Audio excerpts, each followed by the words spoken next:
Order. Good morning and welcome to this meeting of the Environment, Food and Rural Affairs Select Committee in the House of Commons. We continue our investigation into the water industry this morning, and we're pleased to be joined with representatives from, firstly, United Utilities and then later Severn Trent Water. Good morning, Louise, Phil. Just for the benefit of our official record and for those who are following the proceedings, can I invite you to introduce yourselves and explain your role in United Utilities, please? Thank you, Chair. Good morning, everybody. My name's Louise Beardmore. I'm the Chief Executive of United Utilities, and I'm joined by my colleague Phil Aspin. Morning, everyone. I'm Phil Aspin, CFO of United Utilities. Okay. Louise, you've been Chief Executive of United Utilities since March 2023, is that correct? That's correct. Okay, and you're also a Non-Executive Director of Water UK and Water Plus Limited. I am indeed. Water UK I'm familiar with, but Water Plus Limited, what's that? Yes, Water Plus was a joint venture that was established so when the business retail market split a number of years ago. That's a joint venture business that we have with Severn Trent that provides retail services to business customers. Okay, because you're doubtless aware, you are, I think, the fourth of 9 companies that we are scheduled to hear from at the moment. So we're trying to keep a fairly broad theme. So can I ask you right at the top, Louise, as a Chief Executive of the company, what sort of company do you seek to run here? How do you see your culture? How do you see your engagement with your customers? And how important are things like transparency and accountability to you? Thank you, Chair. So United Utilities is a PLC, it's a listed company. We have a track record of being a upper quartile performer. So we are 4-star in terms of the Environmental Performance Assessment, which is the highest rating from the Environment Agency, and have delivered 80% of our performance commitments, one of the highest company this year. Although I am very clear that there is more that we need to do.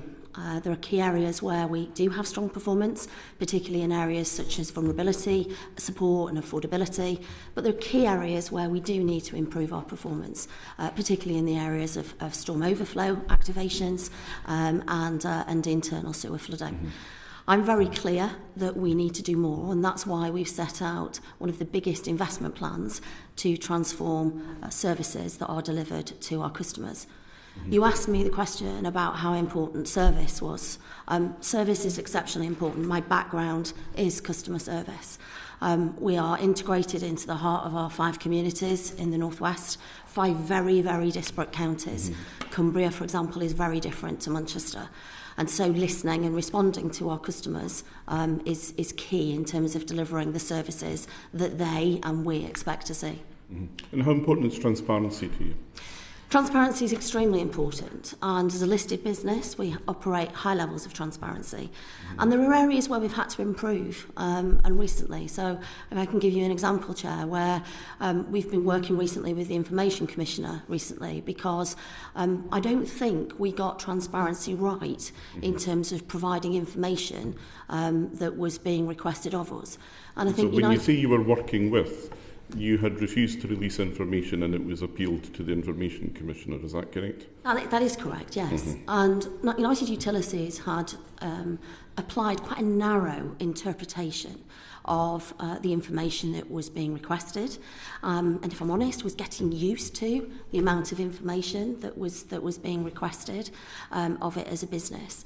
And we've chosen to apply an interpretation that I think was wrong, that said that operational data wasn't environmental data, so information such as logbooks and things like that. We've worked with the Information Commissioner's Office in terms of getting that clarity.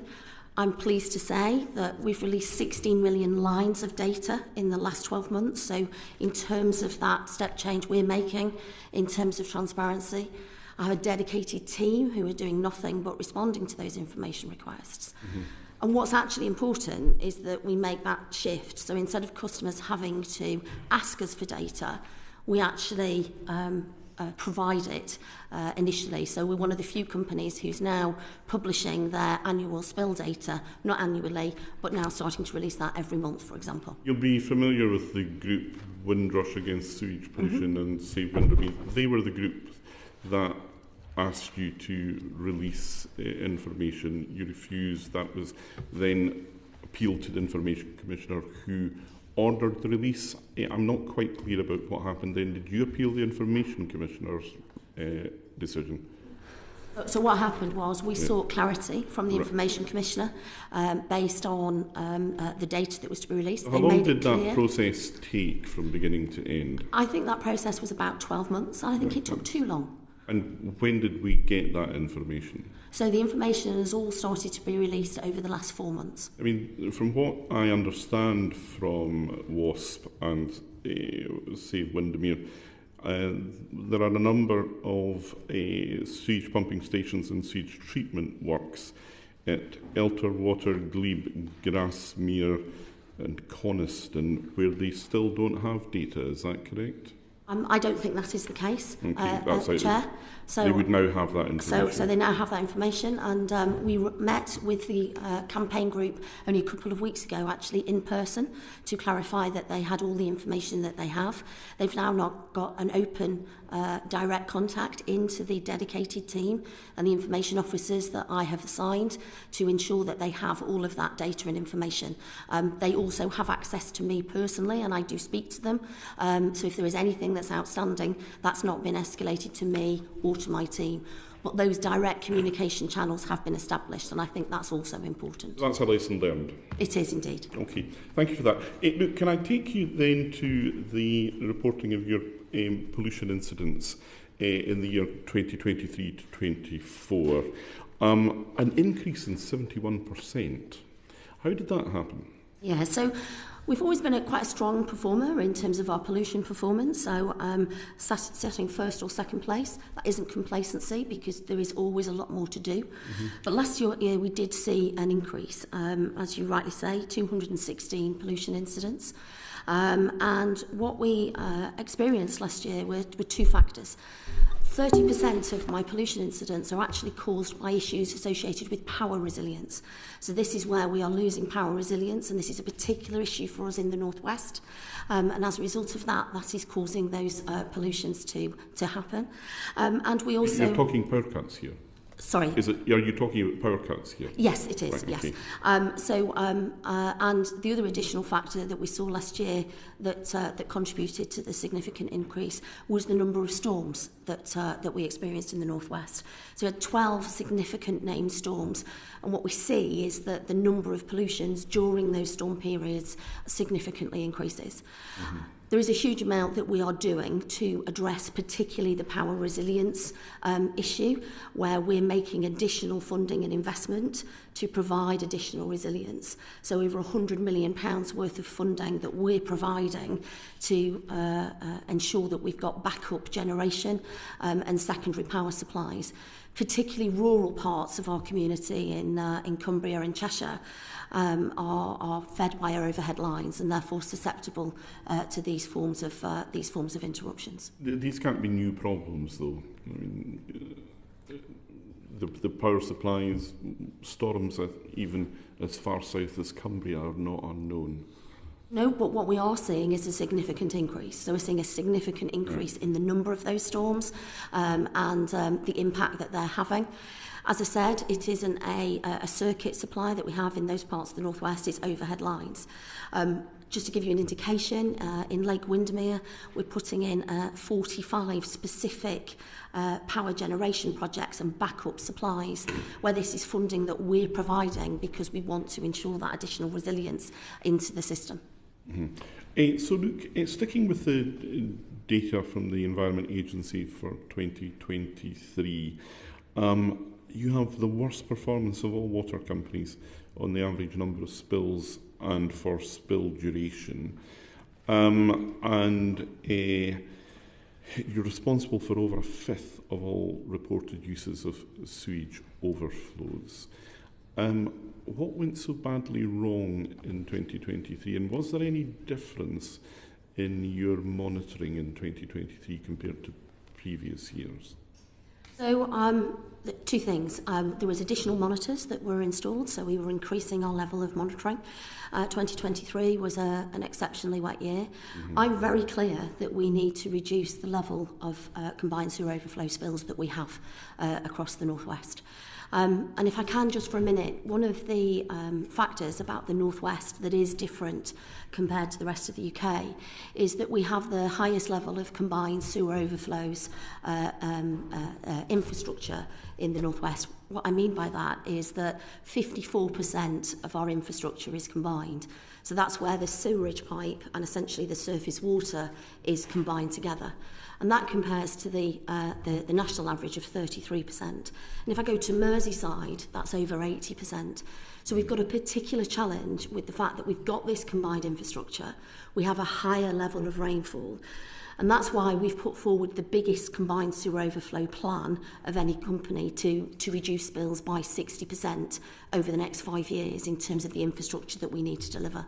Forgive me if this sounds uncharacteristically cynical, but is it possible that, no need to laugh, is it possible that your performance data prior to 2023 was flattered by the lack of monitoring? I think we had one of the highest monitoring actually in the sector, and the target was to get to 100%, which is what we achieved last year, and we've been doing that. As I said, last year definitely had more monitors, and we definitely had more sewer spills. But I'm under no illusion that we need to improve our performance, and that's why we've put forward that programme.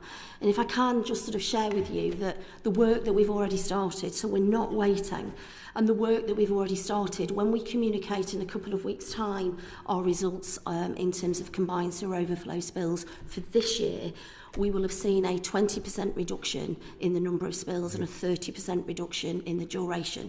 So the work we are doing is having an effect. It is going to take time.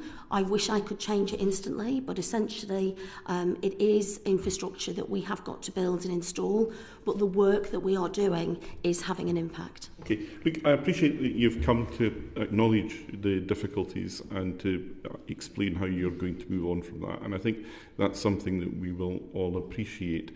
But, to go back to your own role as in leadership within the industry, removing yourself possibly from your own company at the moment, for all these difficulties, the Environment Agency still rate you as a 4-star company.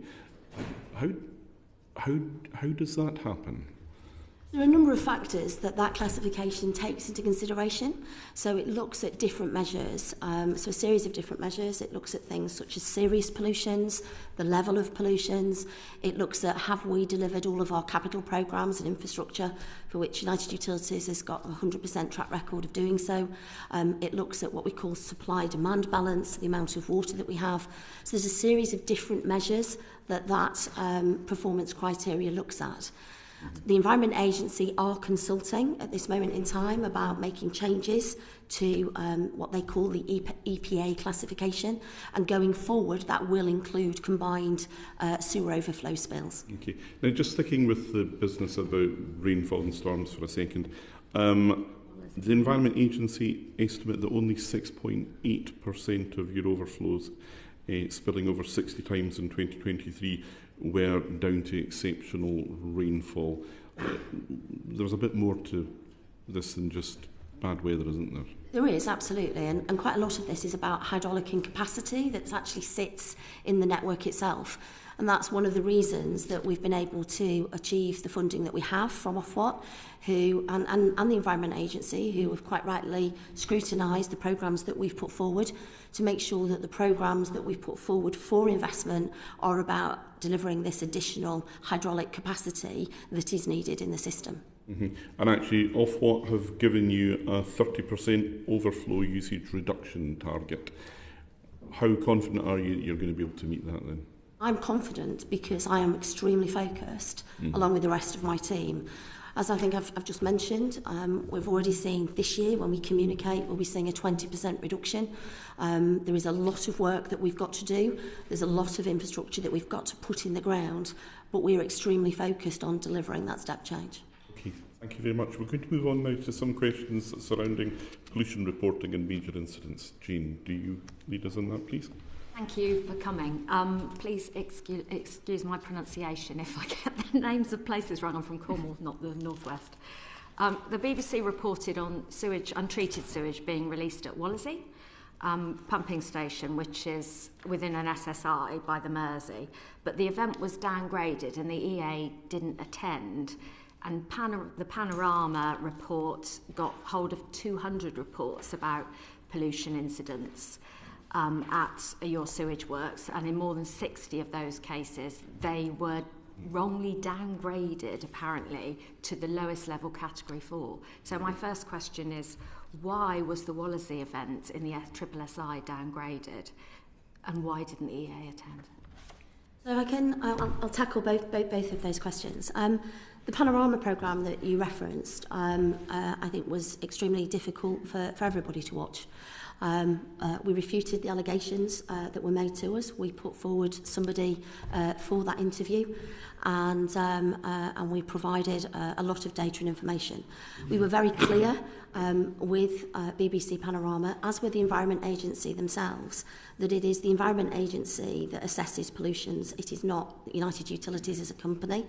It is the Environment Agency that assesses what a pollution is and gives it its classification. You're the ones who have to call them out, aren't you? You're the ones who tell them there's a pollution. It's kind of up to you to report. It absolutely is. And United Utilities has one of the highest reporting classifications, actually, of any company. So only over 96% of all incidents we self-report. When we report an incident, we call that in to the Environment Agency, we explain what's happened, they then attend, and what we then do is we collect evidence, data, information, and we provide that to the agency. They then investigate, and then they classify those incidents. So did they get it wrong 60 times? They didn't realise it was as serious as it should have been? Is that what you're saying, that you reported and they made a mistake? That isn't what I'm saying. What I'm saying is it's the Environment Agency that makes the classification in terms of what a pollution incident is.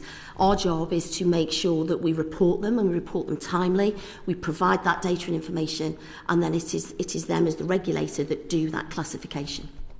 So do you think then that your 4-star environmental rating might be at risk? Because if these incidents aren't being correctly either reported or monitored by the EA, does that not mean that if this level of mistakes are happening, that the 4-star rating is not right? Is it wrong? So I think the EA were quite robust as well at the time. I remember that they also published a blog where they basically sort of said, look, it's up to us, we do the classification, we do the investigation. What I would say is that the EPA rating tightens every year, so the targets get harder every year, and that's what we'd expect in terms of the performance threshold, and as everybody's driving for those additional improvements. So how often do the EA come and do audits on whether the reporting is correct or whether they're looking at the right things? So what I can say in the Northwest is that the Environment Agency have just taken on a significant number of additional staff. They have been doing random audits on all of our sites and inspections, and have significantly increased all of their inspection activities exactly as we'd expect them to do. Now, have they specifically been looking at the reporting of incidents? They absolutely have. The issue. How many times have they been? They do that specifically. Yeah, so they turn up to all Category 1 and Category 2 pollution incidents, and Category 3 incidents when they're in specific areas as well. Okay, thanks. I wanted to move on to the Lake Windermere events, because I understand there's been a number of spills into Lake Windermere. So we've talked a little bit about the release of information. I wanted to talk about the response, because one of the BBC investigations said that the incident in, I think it was February 24, wasn't reported to the EA until 13 hours after it started, even though the engineer arrived at the pumping station 10 hours later. Now, of course, not reporting it is an offence. So why did that happen? Why the delay? So in relation to Windermere, I think we all recognise how important Lake Windermere is, both regionally and nationally. That's why we've put forward a significant plan. We're going to replace all 6 combined sewer overflows and 9 treatment works and fast-track that investment over the next 5 years. Because I think it's incumbent on us to move as quickly as we can to essentially rebuild that system. The incident that you are referring to that happened was an incident that was caused by our telecommunications provider. That's not an excuse. But essentially what happened was on the night in question, we received hundreds and hundreds of alarms into our alarm centre. In fact, just short of 800. We never received an alarm at all for Glebe Road, which is this area in question.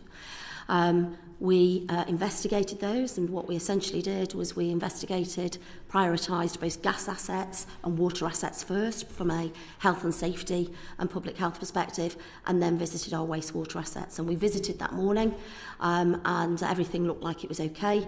We then later went away, did some further data analysis, and on doing that data analysis, identified that there had been a spill in the evening, and within an hour of identifying that, it was reported to the Environment Agency.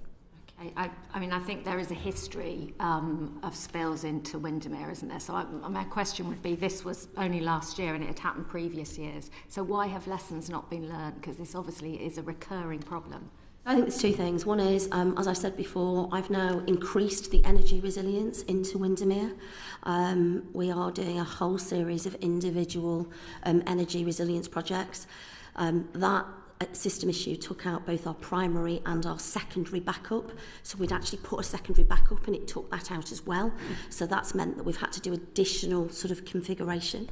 But essentially what's most important is getting on with this rebuild that we're now underway. So we have fast-tracked this programme. The 6 combined sewer overflows in the Windermere catchment, we're going to do them all in the next 5 years and rebuild all of the 9 individual wastewater treatment works so that we can significantly improve the water quality in the lake. We haven't been waiting, and I do sort of want to make that point because Lake Windermere itself, we've invested £45 million since 2020 that's reduced the levels of phosphorus by a third. And I do think it's incumbent on me to say, because Lake Windermere has got 4 bathing water statuses and all of them are excellent. And I do want to say that because there are many people who enjoy Lake Windermere and it's a thriving tourism area. So not withholding the fact that we need to do more, and we are doing more. There is a thriving bathing community in Lake Windermere. Over 7,000 people enjoyed the recent swim, for example. Yeah, but you can see why there might be an issue with trust, because obviously releasing sewage into Windermere is something that is historically happening, and it looks like it's been covered up from the ICO investigation. So you can understand how much work, maybe more than ever, you would need to do to convince people that you've changed.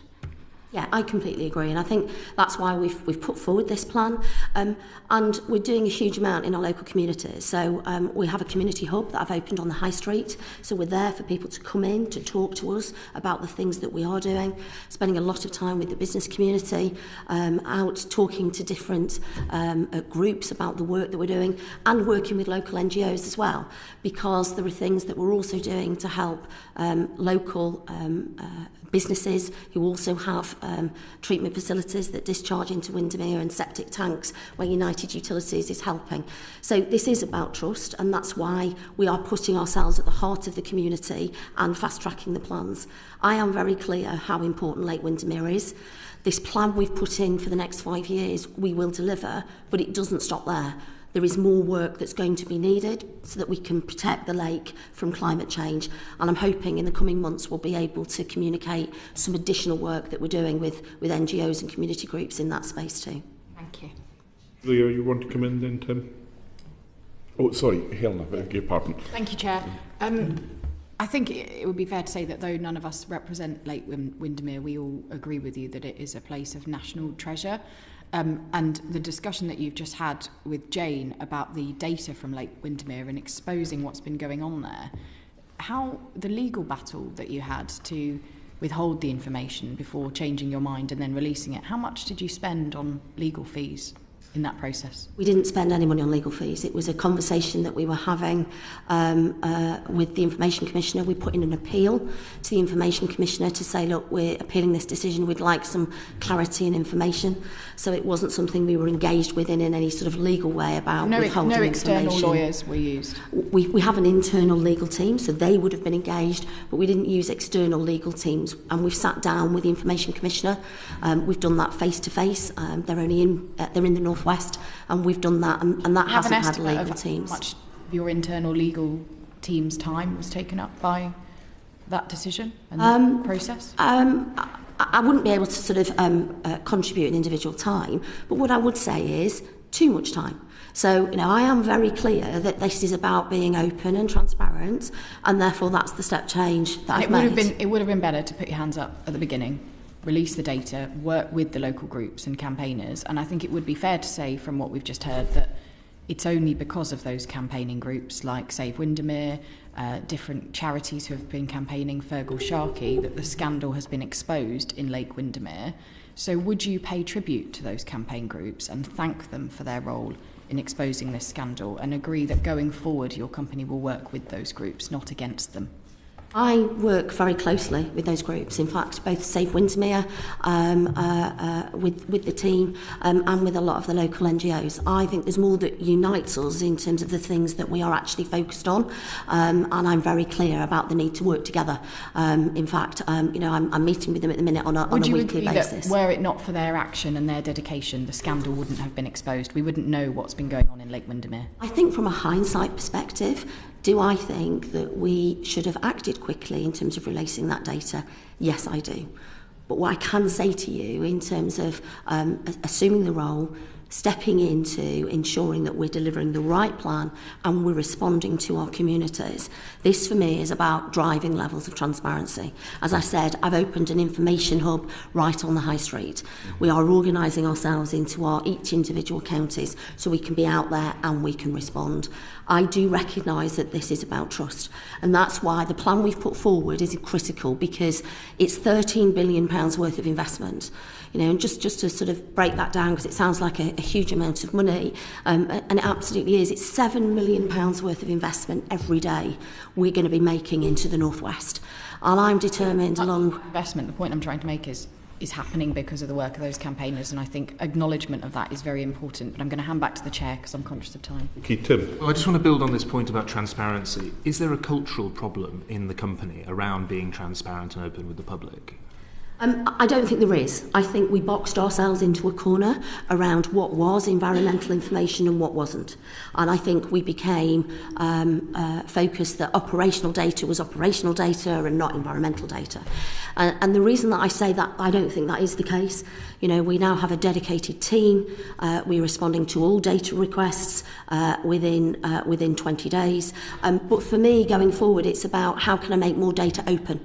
And that's why, we're one of the few companies that is now publishing that data on a monthly basis, because I don't want people to even have to ask for it. I mean, the reason why I asked, Louise, I think the BBC estimates between 143 and 286 million litres was illegally dumped into Windermere. And one of the quotes given to the BBC under condition of anonymity was, "We would have been aware of the issue. It would have flagged up on flow and spill reports.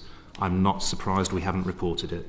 We work on a risk management basis and will have judged the risk of the EA finding out, and understanding the breach would be minimal." Do you recognise that? Because that's a cultural issue, isn't it? Yeah, I don't recognise that. And I'll be really honest, when I watched the Panorama programme, that wasn't an organisation I recognise. I represent 6,000 people that work exceptionally hard, that care passionately about the environment and what we do. We have very open, transparent processes in terms of people to report any information or concerns.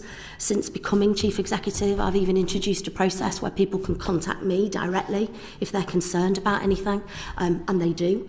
So there are lots of avenues that if people had concerns, they could raise it. And as I said, in relation to Lake Windermere, in relation to that incident, we didn't receive an alarm. We didn't receive an alarm until the following day, by which time we had already visited. The minute we became aware of that, we reported it. And the other point that I'd just make as just a proof point is that 96% of all pollutions and spills and things that we need to report, we self-report, and we're one of the highest in the industry to do so. There is always more that we can do, and trust and transparency is hugely important, but culturally people work exceptionally hard to do the right thing. Just before we move on from this point, though, the distinction between environmental data and operational data sounds to me to be a fairly straightforward, fundamental point. You have a leadership role within the industry.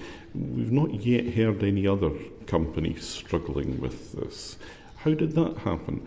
And just to be clear, did it become easier to disclose this data once you'd been through the Ofwat price review process? I don't think that was the case, actually. I think in terms of why United Utilities, the Information Commissioner has actually written to all companies to make this distinction. On this point, I mean, what is operational and what's environmental sounds fairly basic. And I think one of the things that we'd got ourselves sort of fixated on was things like logbooks when people sign into site and operational data from that perspective. Well, was that environmental? Was that operational? We had to change a lot of our internal processes around data protection. For the people wanting the information, why would it make a difference? One of the things that NGOs and campaign groups are looking to understand is when are we attending sites, what information are we doing, what activities are we undertaking when we're at sites. No, and that's why I'm being very clear. Any data and information that is now requested, we are providing. And even going one step further, we've recently been meeting with campaign groups to look at it proactively to sort of say, not only what data are you requesting, what data haven't you got that you would like to see? Because I think this is a journey, and that is something that I'm committed that United Utilities responds to. Okay, look, we need to keep an eye on the time here, so we'll move on to the questions of asset maintenance, major incident and customer satisfaction. Sarah, you're going to lead the question in this piece. Thank you, Chair, and thank you for coming in today. So we've sort of talked about it, but Ofwat does consider United Utilities to perform well when it comes to mains repairs, asset outages and tackling leakages, but it does say that it performs very badly when it comes to supply interruptions, and you mentioned yourself about internal sewer flooding. So can you just explain why we have that variance in asset health? What do you think the root cause of that is? Yeah, there's a couple of things. So I think in terms of supply interruptions, we have traditionally performed better than the industry average. I'm not satisfied with industry average. We've had a couple of years where we've had a blip. So 2023, I'm sure you've seen on your own data, we had a significant increase in interruptions to supply. And that was caused, for example, by a particular storm where we had to make a really difficult decision from a local resilience perspective, where we chose, working with the local resilience forums and regulators, to keep Haitian Power Station on supply and a local hospital who were having problems with their own supplies. And as a result of that, that meant 18,000 customers lost supply for 24 hours and significantly contributed to that performance. We have a high representation on our vulnerable services in terms of our priority service register. Of those 18,000 customers, 7,000 were provided with bottled water. So there are always those types of instances, but we are doing a huge amount in terms of improving resilience. So in the plan, we've said there's 900 kilometres of mains that we're going to be improving and replacing. And one of the biggest programmes that's going to actually be happening across the UK is that we're actually replacing the aqueduct that goes from Cumbria down to Manchester. That's hugely important because there's 2 million customers on the back of that supply. So as well as focusing on main supplies, we're also focusing on aqueduct supplies as well. So from an asset perspective and an asset health perspective, we're doing a huge amount to actually improve resilience. I think the second... Sorry. Can I just jump on the supply side? You talked about the average and then you talked about your numbers. Could you just explain what those are? Because you said you perform better than average. Yeah, so I think in terms of, in relation to previous years, I think in 2020 we were at 10 minutes, but in 2021 we were at 4 minutes, 4.46. 2022, just over 8 minutes, and the year in question, where I said was a poor year, was 38 minutes. And that was where we had the issue in terms of Haitian Power Station. And that was a conscious decision, and it was the right thing to do from an infrastructure and resilience perspective, but it did cause that significant interruption and disruption to customers at the time. I think your second question was about internal sewer flooding. I'm very clear that this is a key area of focus for us at United Utilities. Our performance isn't good enough. And from an internal sewer flooding perspective, we have one of the highest rates of internal sewer flooding across the country. And there are a couple of factors that are contributing to that. One is, as I said, that combined level of infrastructure that we have and the level of floods that we're seeing. And just to give you, or I suppose if I can, just to make that come alive for a minute, 30% of the incidents we see in relation to sewer flooding are caused on 1% of the days. And that's that intense flash flooding. And therefore, we've got to do more in terms of how we respond, because I think the only thing we can guarantee is that that level and intensity of rainfall is going to continue. We've put forward the biggest reduction in terms of sewer flooding, so a 45% reduction in sewer flooding levels. In the last price review period, which I know you've heard other chief executives talk about, we've spent double what we were allowed to. And the reason we did that was that we wanted to ensure we were doing everything that we could do. One of the things we have done is we have installed monitors into all of our sewers. And these are data monitors. We've spent over £120 million doing this. And essentially what that allows us to do is understand data signals and intercept and deal with any blockages or problems that may happen with assets before they cause flooding. That stopped over 6,000 flooding incidents as a result of that intervention. So that is something that's worked for us. But there's a whole scheme of projects we're going to be doing. And if I could just share one with you, because it is something that is a first for the UK. Working with Andy Burnham and the Greater Manchester Combined Authority, we've managed to secure £250 million worth of money to tackle surface flooding. And this is really important because this is the first of its type across the country, where we're going to be working with local authorities and essentially managing surface water in a different way. And that will have a benefit both on internal sewer flooding and external sewer flooding, but also on combined sewer overflow spills too. So we are trying to do things differently in terms of improving performance. Yeah, okay, thank you, because I think you are right. I think you should put it on record that it is, as they said with sewage, probably one of the worst performers in 23-24, because you had 4.3 incidents per 100,000 10,000 sewer connections when you were expected only to have 1.44. I think it sounds very positive, everything you're saying. There's a lot of money. I've heard a lot of money bandied around being spent, but I guess for actual residents, for internal flooding, it's absolutely devastating, and they're out of their houses for a year or more. When is this actually going to come into place? Because it sounds like there's a lot of money, but I can't see dates. When will this be guaranteed and fixed? Yeah, so that investment's already started. You're absolutely right. It is heartbreaking. My background is customer services. I've spent a lot of time with customers. I was out only 2 weeks ago with some residents where this is exactly what had happened. So I am very clear about the need to improve in this area. It is not something we're going to be able to fix instantly. It is a series of infrastructure programmes that are going to be needed to happen.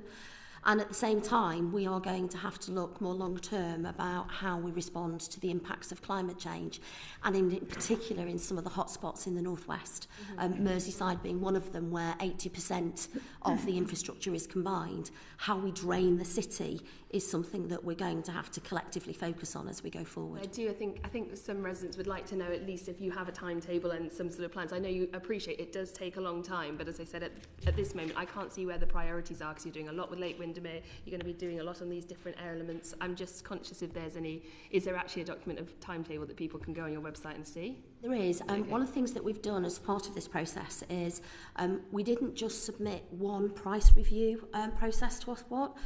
What we actually did was we submitted one overall one, and then we did one for each county. So, and that's because what we're doing in Cumbria is very different than what we're doing in Manchester, for example. So there is an individual plan for each individual county that sets out what we are doing and what people can expect to see. And we also have individual engagement teams out working with local authorities and community groups, talking to people about when those projects are going to happen and when they can see them. So the plans are published from a county perspective to give some of that data and information to people. Jenny, do you want to pick up some points? Thank you, Chair. We've talked about customer satisfaction and your focus on it and your background on it. Talk to us about how you account for the drop in customer satisfaction over the past, I think it's 4 years. It was at 83.59 and it's gone down to 78.3. How do you account for that, and what's the data telling you about why that's declining? I think it's two things. What I am seeing is the customer satisfaction in the way that it's measured in this measure, it picks up two things. One is actual experience and one is perception. And in our actual experience measures, we perform very highly. So despite the fact that we have one of the most challenging records in terms of internal sewer flooding, for example, we are the #1 company in terms of wastewater performance in terms of as judged by our customers at this moment in time. So, you know, when customers interact with us, it's a positive experience. What has dropped and what we are seeing is that perception. And perception's equally important in terms of people's view of service. So when people interact with us, they have a positive interaction, but their perception of the service and their perception of the sector is one that we've collectively got to work on. Something that we've got to work in within region, but also we've got to work in across the sector. So that's where we've seen those things move. And the so Ofwat in the PR24 talked about you need to work towards a 34% reduction for customer contacts for water quality, so taste, odour, appearance.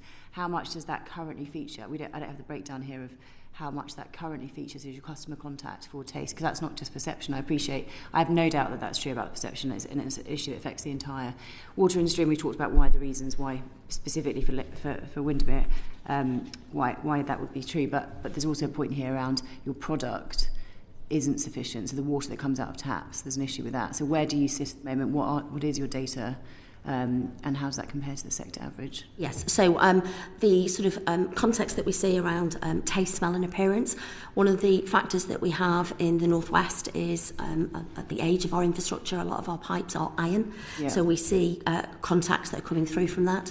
There are two things that are underway that this minute in time we expect to significantly help, and these are due to be completed in the next 18 months. So we are currently relining the aqueduct that takes water from Vyrnwy in Wales up through Cheshire and into Merseyside. That relining is already underway and will deliver improvements over the next 18 months. And we have other relining projects that are already underway. So we expect to see reductions in those as a result of improvement programmes that we've already started to deliver. And does that ambition, are you on course, would you be on course to hit the reduction of 34% off what we want to see? So the projects and programmes are on track to deliver, right. And as a result of that, as a result of those milestones, and they are all tracking to their project milestones at the moment in time, as soon as that happens, we would expect to see that reduction start to flow through. In line with the expectations that have been set out. And so tell me where you are with the sector average for that. So how does your product, how does that compare to other water companies in terms of satisfaction of the water? Yeah, so in terms of water quality, we see very strong water quality performance in terms of both sort of the raw product that we provide in terms of water quality. That's not saying that we haven't had incidents, because we have, and particular incidents that have happened where we've identified things that we need to do differently and we need to do better. But as part of the asset programme that we've put in place, it's all focused on actually how do we improve our water quality and improve and safeguard the supplies. The programme that I mentioned in terms of replacing the aqueduct, again, is about doing those types of big infrastructure programmes to drive those improvements. Thank you. Okay. Louise, you could possibly draw breath for a second and even take a sip of water if you want one. We're going to move on to financial performance, investment and the price review, and I suspect, Phil, this may be your moment to shine. The questioning in this will be led by Charlie. Charlie, do you want to? Thank you, Chair. Like other water companies, you've been overspending on service delivery, enhancing your services, but also it's been widely reported that you've been paying dividends greater than profits. So how has that been funded, that overspend, and is it sustainable? We have a very, very robust capital structure at United Utilities. So over 20 years now, we've been targeting a gearing range of 55 to 65%, which is one of the lowest levels of gearing in the sector. And that is commensurate with some very, very strong credit ratings for the company. So in a very, very strong position in the context of dividends. The dividend returns that we're paying, if you sort of were to look at the Ofwat reporting, they have some very, very detailed reporting in their annual performance report.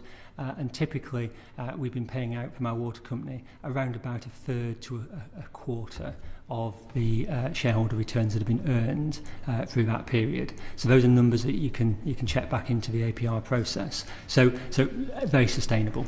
Yeah, at that, obviously the net debt is increasing, I think reported to be 8.76 billion if that's correct, and your gearing is just below 65%, so just below where you'd say the upper range of what you would want to see, and Ofwat recommend 55%. So do you think that is a sustainable position to be 10% above where Ofwat would like you to be?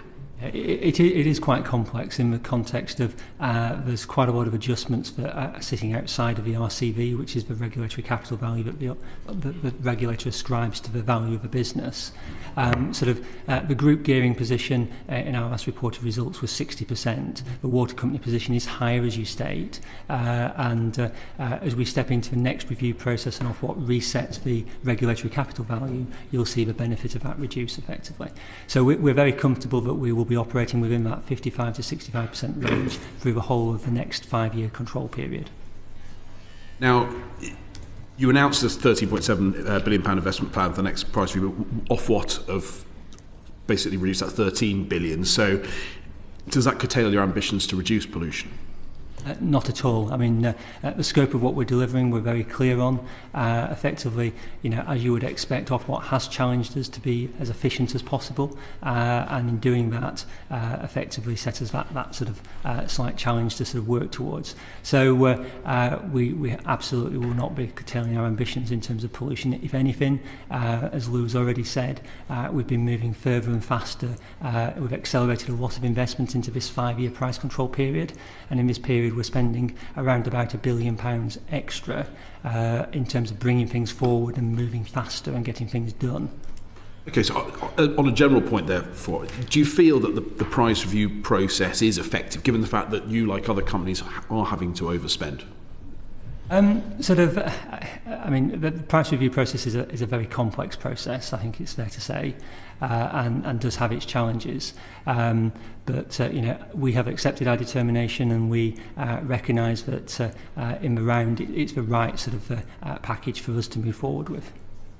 And then just one final point on Lake Windermere specifically and the ambition to reduce phosphorus levels. And you've talked about working with third parties. Now, does the regulatory environment allow that third party working easily, or is it a challenge to work with others to achieve those aims in the current environment? Mm-hmm. Probably worth one to pick up.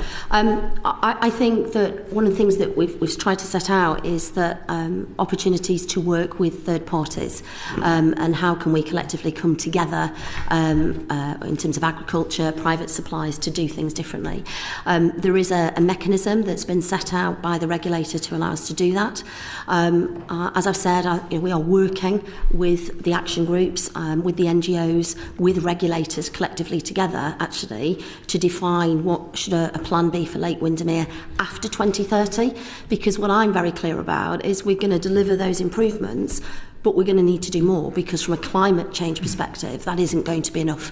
So I think there are those options, and we need to make sure that we're pushing to make sure they're realised. Thank you, Chair. Henry, you want to come in this? I just wanted to touch on this gearing issue and sort of break it down a little bit more, because we heard yesterday from Yorkshire Water they were sort of much more comfortable at 70%, And obviously Ofwat have set out that they want to, gearing of 55%, you're at 67, you want to get down to 64. Is Ofwat wrong to have this in terms of that level of 55%? If we're hearing from you, you're going to 64 and Yorkshire Water saying 70's kind of fine? I think, as I said at the outset, we've operated in the range 55 to 65% for 2 decades. That's been a set of parameters that I've been very focused on and working to in terms of the financial robustness of the company. I think through that period, when we look back over past price controls, the regulator has set the notional company gearing at different levels. So they've set it at 62.5 in the past, they've set it at 60, and this price review they've set it at 55%. Clearly, a price review where effectively you are making significant increases in investment, we're investing probably twice as much in terms of TOTEX terms. The 13 billion is about twice what we're spending in the current 5-year period. That has challenges around pushing your gearing level naturally higher. And part of our job is to work within a range that we feel is financially resilient, but is also minimising the cost for customers in terms of our overall cost of capital. So we feel we're striking the right balance there and operating very transparently with the market in terms of how we're targeting the company. I think Ofwat is almost trying to be too ambitious in terms of pushing that down when trying to get that investment. They're very clear it's the notional company and the actual company can differ. I think they also have other protections around companies' leverage getting too high in terms of rating thresholds as well. So they have a package of things they look at, and that particular leverage number is just really set for how they determine the financial returns a company earns. They look at a notional company that's leveraged at 55% and assume 55% debt, 45% equity in terms of working out their notional returns. But they have other mitigations in terms of licence restrictions around credit ratings as well. Thank you. Right, final area that we're wanting to look at this morning is the question of ownership rewards and bonuses, and Tim's going to lead our questioning on that. Thank you, Chair. Morning, Louise. So we've covered executive pay yesterday with other colleagues of yours from other companies. You're operating a regional monopoly, you've got captive customers. Remuneration can be controversial. So can I just start off with the facts in terms of your remuneration? Am I right in saying your base pay last year was 690,000, and then on top there was contributions towards your pension of 86,000, then benefits of 29,000, so in total a package of 805,000, and then there was a bonus of 420,000, and then long-term incentives of 186,000. I'm just conscious you're advertising for a leakage analyst on £35,000 at the moment, so these are big sums of money. So that's £1.4 million. Bills are going up by, is it over 30% in the coming period? How are these levels of pay justified? So yes, you're correct in terms of those amounts. I'm very alive, as is the board, in terms of the focus on executive remuneration. 2/3 of my remuneration is aligned to outcomes for customers and for the environment in terms of the performance-related element of remuneration. And shareholders are entirely paying for that remuneration, so that's not something that is passed over to customers in terms of customer bills. So in terms of the measures that are being used for the bonus and the long-term incentive, Clean Rivers, as an example, is one of those measures. I mean, isn't that something you'd be doing in terms of your base pay? It's not something you should be receiving a bonus for. It should be basically what you're delivering. One of the things that we did in terms of identifying the areas where we were remunerated in terms of performance is we went out to customers and asked them what was important, because remuneration from United Utilities' perspective, the measures that I have are cascaded right through the business. We all have the same measures. We asked customers what was important to them, and they wanted us to focus on specific elements. So rivers, there are measures in there around affordability, etc. So there's a range of different measures, but they're measures that customers said that they felt that our performance-related remuneration should be aligned against. Do you think overall the industry might have an issue with excessive remuneration? I mean, I'm conscious the Prime Minister's on £165,000 and you're 8 times that. Do you think there is an overall cultural issue with remuneration being too high? I think we're all very alive to the issue of remuneration and to trust in the sector, and the changes that need to follow. I think what is important and what customers are very clear, though, is that remuneration should be linked to outcomes that they think are important. So 2/3, as I said, of that performance-related remuneration is linked to the things that they've said that they want us to focus on. Turning to dividend yields, which are about 4.1%, return on regulated equity of 8.4%, shareholder return of nearly 15%. Are these justified when performance overall is judged as average and you're only meeting half of your KPIs? I think if you look at our overall returns last year, it was 5% in terms of what went back to shareholders. That essentially is less than they could get if they were to put their funds in a savings account, for example. I know one of the key areas that has been discussed by the committee and by many groups is the ownership structures and the financing structures of these businesses as we go forward. I think what's very clear to everybody is that we need to invest in the infrastructure that we're going to need, and we need investment, and therefore we need to be able to remunerate for that investment in terms of driving the step change that everybody wants to see.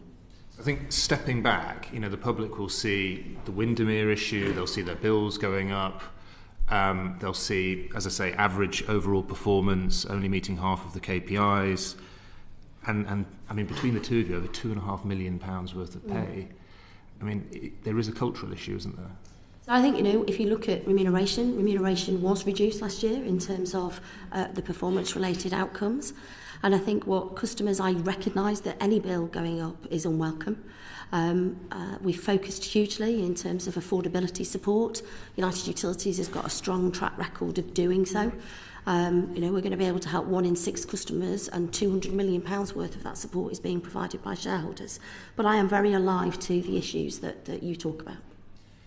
Overall, I mean, the structure of the water industry is something that is quite a lively public debate as well. We saw big increases in bills after privatisation, then they sort of flatlined in real terms, and now we look to be going through another period of significant real terms increases. The sector's got £60 billion worth of debt. It's taken £74 billion out since privatisation and given it to shareholders. I mean, how do you restore trust in this sector when it's so low? I think the key thing is we need to deliver. We did need to deliver that step change that we set out. We need to deliver that investment programme.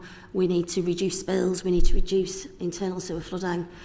We need to deliver the infrastructure that people want us to see. And I think at the same time, there is the opportunity as to how do these plans support growth. As you and I both know, being from the North West, this plan is going to support 30,000 jobs, 7,000 of them are new. And so there's a real opportunity here, not just to restore trust in the water sector, but how water can be used essentially to bring regional growth to the heart of the country, where actually these types of jobs are quite hard to find. So I think there are opportunities for both, but I think there has to be greater levels of engagement with customers and delivery, and that's what I'm committed, along with the rest of the team at United Utilities, to drive. Okay, thank you. Louise, Phil, thank you very much indeed for your attendance, for your evidence this morning. We'd hope that the work that we do in these evidence sessions might then help inform the work of Sir John Cunliffe and his commission, which will look at the industry as a whole. But I mean, just from your own point of view, as somebody who has a leadership role in the industry, this level of remuneration for what is described as an average company, that can't be sustainable, is it? I think what's really important is that we deliver the step change that people want to see. I'm alive to the issues. Part of that step change has got to involve remuneration and dividends, surely. I'm very alive to the issues around remuneration. When it comes to dividends, we do need to make sure that we can attract investment, not just to the water sector, but into the UK more broadly, to fund the plan that we've set out. The dividends, the returns that we're providing are consistent with what Ofwat has said.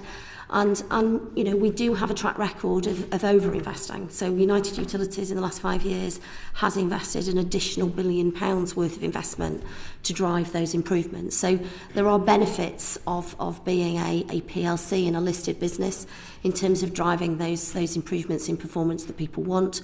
But I'm very alive to the issues of trust and transparency, and therefore what we need to do as we go forward. Well, listen, thank you very much indeed for your attendance. We do appreciate it. We certainly don't take it for granted.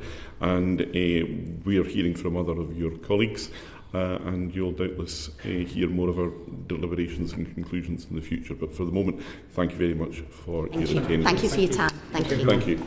And I think we are able to continue with our next, a panel of one. So I'm not going to suspend proceedings, but we can move on. Thank you. Thank you. That's all right.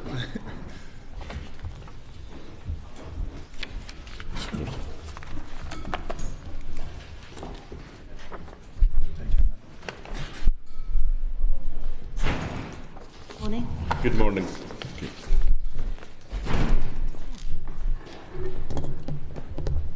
Right, okay, if everybody is settled and comfortable. Liv, good morning, welcome to the committee. Just for the benefit of our official record and for those who are following our proceedings, can I ask you please to just to place on record your name and your job function within Severn Trent?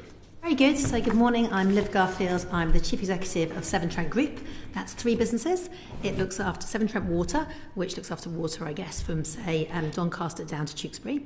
It also looks after Hafren Dyfrdwy, which is one of 2 Welsh businesses. We look after about 100,000 customers in Powys and in Wrexham.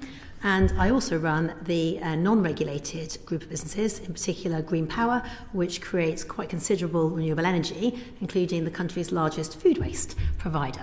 So I look after all of those as part of my group function. Okay, and you're also a non-executive director of Water UK, is that correct? That is correct. And a member of the UK Investment Council. Was in the last government. That right. Was disbanded, actually, as part of the change of government. So no longer an investment council, so right. I'm no longer a member of that. But you have the non-exec role with Water UK, I think. I do still have that. That's not been disbanded with the change of government. Right. Okay. As we've been asking some of your professional colleagues, talk me through the sort of business that you want to run and that you do run with Severn Trent. In particular, we're looking at outcomes for customers here, customer engagement, the questions of transparency and customer confidence. Okay, great. Quite a far-reaching question. So I guess just we'll come on to some specifics in a second, but given that I've asked the same question to your colleagues, I feel that we should allow you the same opportunity. Okay. So the type of business that we try to run, and I guess I've been here 10 years, so I should be in a position to answer every question that we've got today.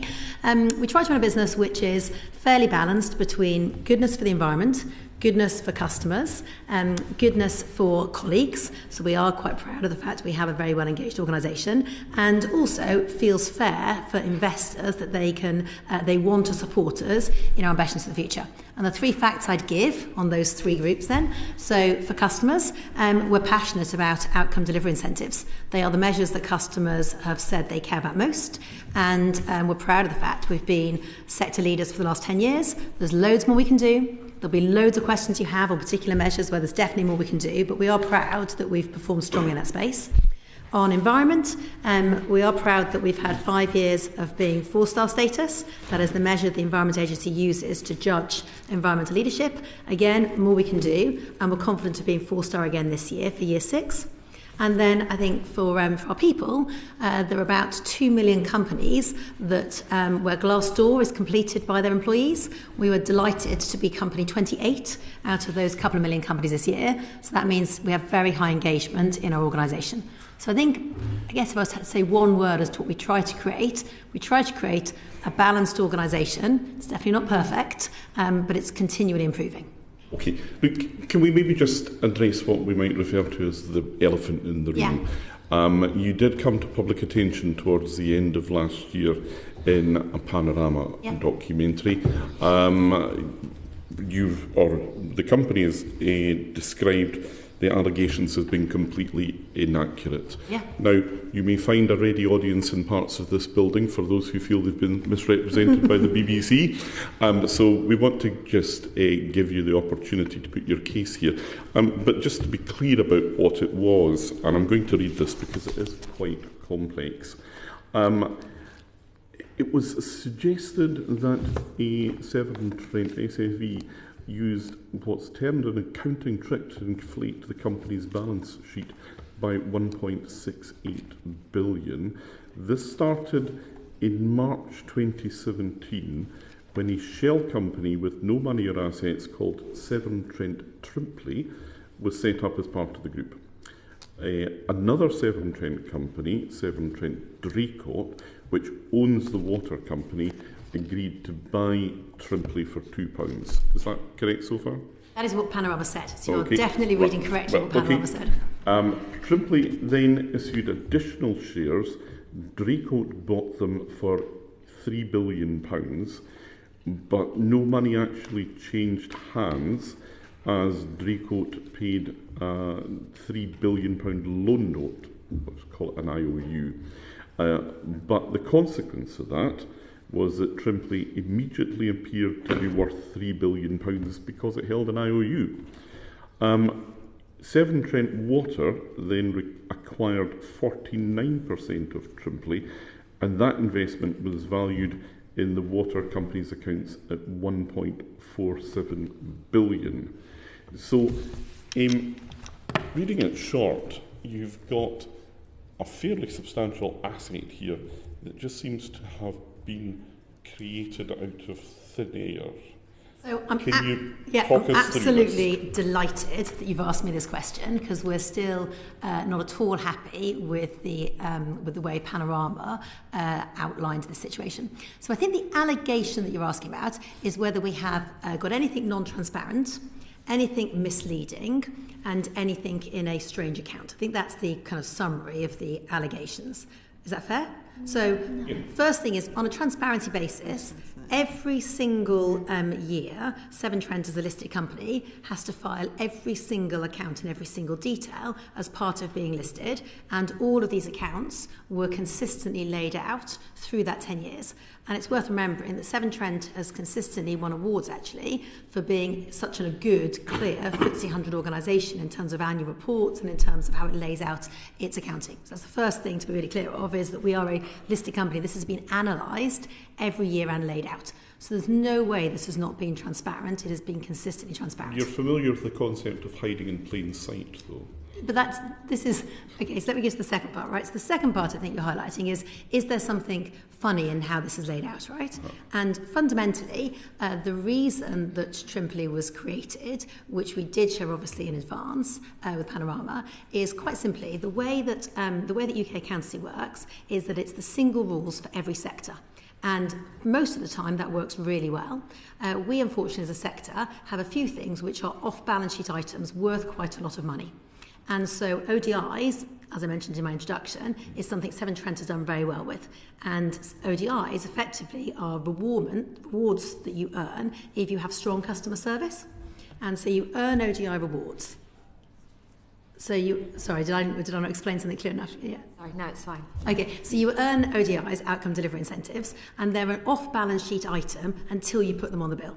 So one of the reasons that we decided effectively to have the Trimpley set up is because if we had to put those on the bill straight away, then you're suddenly ending up with bill volatility, because if you earn, like we have, say 80, 100 million pounds worth of ODIs in 1 year, and then you had to put those straight onto the customer bill, that would cause bill volatility. So it's kind of like it's a mechanism to make sure that you can manage off-balance sheet items, because UK accountancy doesn't allow you currently.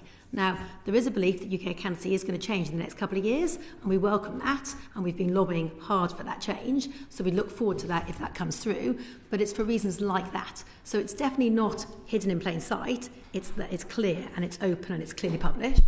It's openly was discussed with the regulator at the point in time that it was established. So it definitely wasn't, again, created quietly. It was created openly for this exact reason. And I think the programme almost implied, to me anyway, watching it, it implied that something was happening with that. And like the terms like IOU almost gave a sense that money was trading between.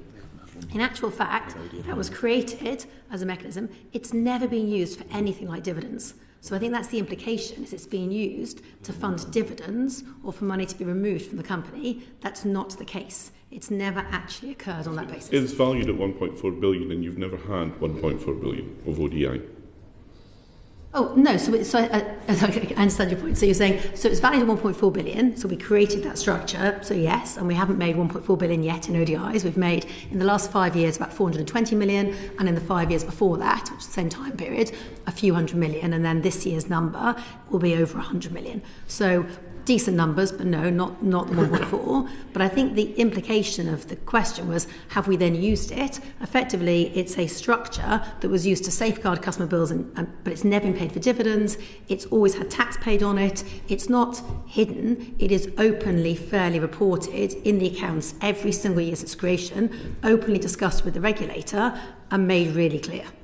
I mean, this is how it works, isn't it? You have the IOU. Draycote pay interest on that, so the IOU actually becomes more valuable every year. As the value of that IOU that goes up, so does the paper value of Trimpley. And essentially this means that Severn Trent Water's investment rises every year too. And now the Trimpley investment is valued at £1.68 billion in the regulated water companies accounts of 2023 to 24.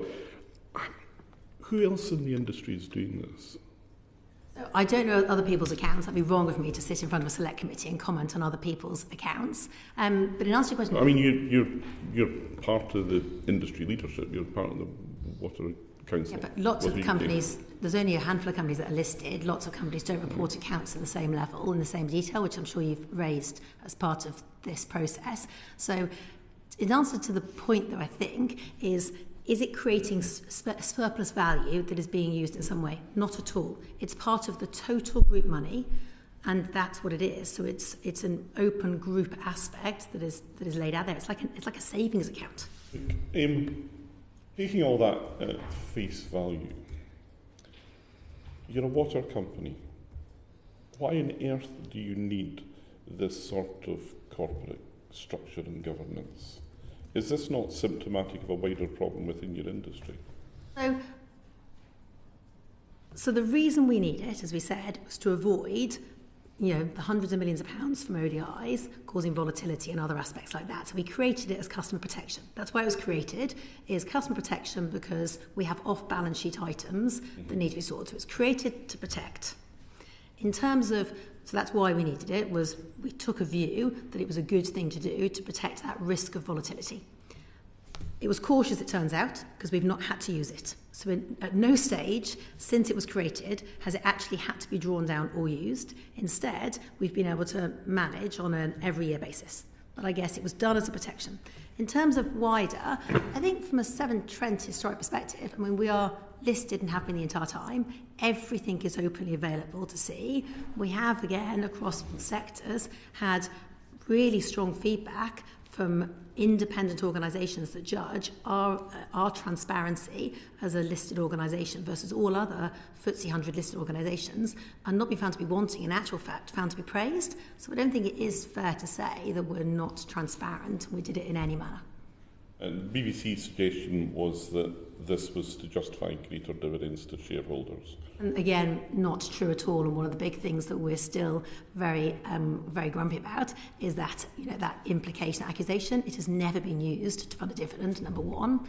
Number two, if you look at the dividends that Severn Trent has paid, it's paid in line with the regulatory process, but actually cross-compare it to the other sectors that have been privatised at the same time. If you cross-compare Severn Trent to, say, the energy companies or the telecoms companies that were all privatised at the same time, we've paid lower dividends over the last 10 years, the last 15 years, the last 25 years than any of those other sectors as well. I mean, this is a serious allegation. So what are you doing to protect your reputation? So we're still in conversation with the BBC about the options around challenge around it, and we're kind of weighing up the debate of, do we press forward with a legal challenge, and is that a good spend of customers' money? And I guess it's a hovered fine line. On the one hand, we could say, actually, I think we've made our point, and this is actually really helpful. Maybe this allows me to make the point clearer and we draw a line under it, because actually we didn't have a chance to maybe draw a line under it. Maybe this does that. Or is it a good spend of customers' money to keep going and to protect our reputation? And that's exactly where the board is debating at the moment, is how much it's worth keeping going with that debate. Josh, are you wanting to pursue questions on this at the moment? Is that? Thank you, Chair. Thank you. So thank you for coming this morning, Liv. I represent Cannock Chase in Staffordshire, so along with Julia, I am both a representative in your area and a customer, of course. I think we wanted to pick up questions around this because I expect you want to be as open with your customers as you possibly can. And I think you have kind of answered questions around why Tripoli was created.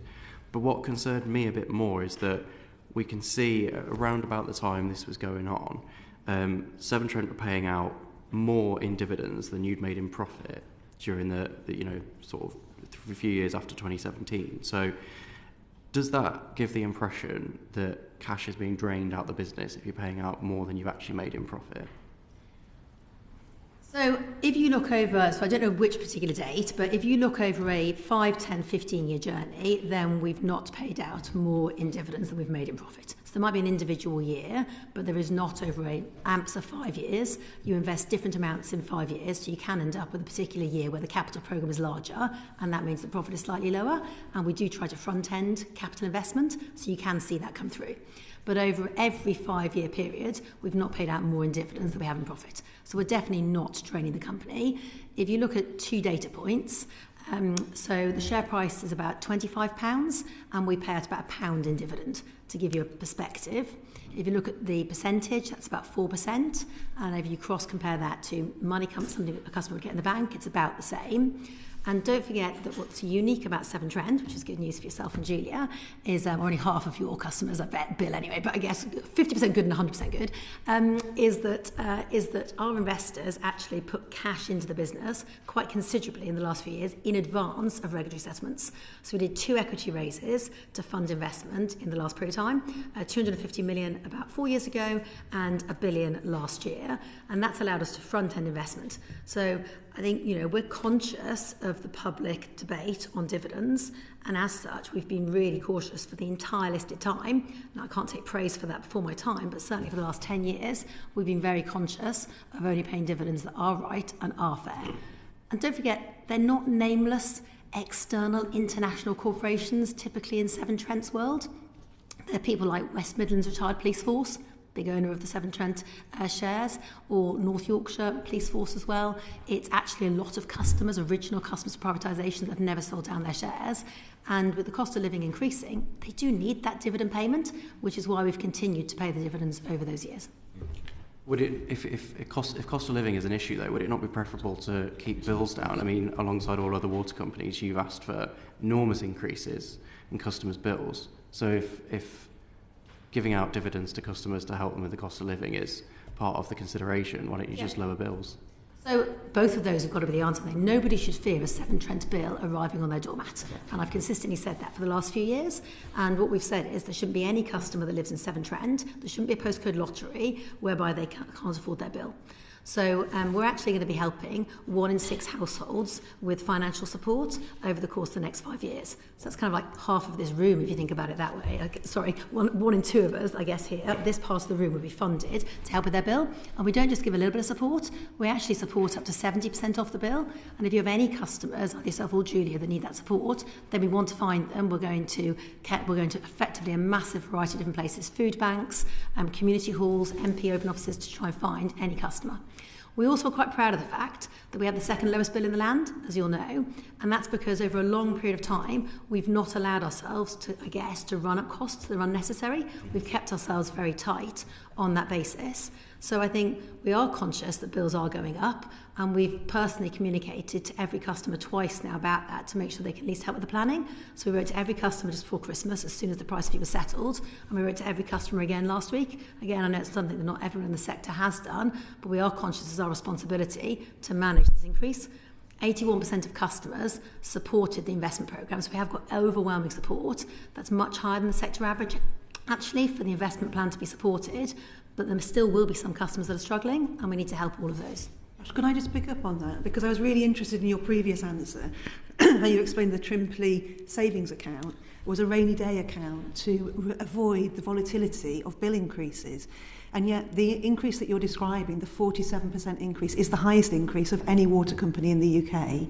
So why didn't you use your rainy day saver for the purpose it was intended, to reduce that volatility that we are now subjected to? So spot on, and we have actually done part of that. So what we've done is we've done two things in the last couple of years to try and get ahead of the curve. So we've been conscious, we've known for some time that it looked like investment was going to be desired by customers with the 81%, desired by all of the regulators, DWI, the Environment Agency and Ofwat, and we were conscious that we felt it'd be wrong if we suddenly asked customers straight away to do a scale increase without effectively putting our hands as a company into the pocket and pre-funding a chunk of that.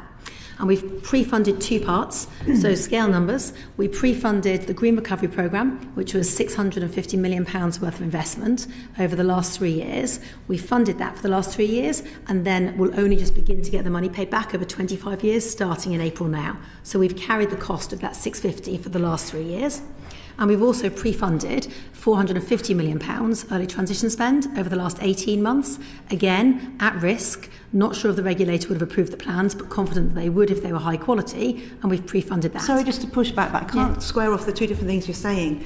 Over here you've got 1.6 billion in a bank account that's labelled rainy day for exactly this purpose.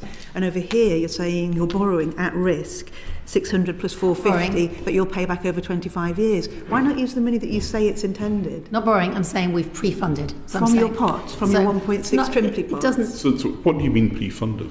Effectively, a few years ago, about 3.5 years ago, the regulator wrote out to all companies in the sector and said that they were interested in whether anyone had any investments that they were comfortable to undertake, whereby effectively you would submit cases to say, is this a good thing? So, for example, bathing rivers or the Mansfield scheme that we've invested in, which helps manage surface drainage for Mansfield. So a series of different schemes. But the deal around it is that you would have to fund the cost of that investment for those few years, and then at a certain point in time, you would then begin to add it onto the bill. But for those 3 years, the company would need to fund that as a pre-commitment. We were the company in the sector that stepped into that. We actually did about 75% of all of the sector's offering was our own suggestions, and we have pre-funded that £600 million for the last few years. Did you fund it from the Trimpley account? No. Because you're telling us that what it was for. No, not quite. So that's what I tried to describe, and if I managed to convey that, let me try and be clearer. So what I tried to describe is two different points. So one is that we have our structures as a group structure in place, and that I think the question mark was it transparent? Yes, it is transparent. And was it done for any reason such as dividend payments? No, it wasn't done, and it isn't set up to do that.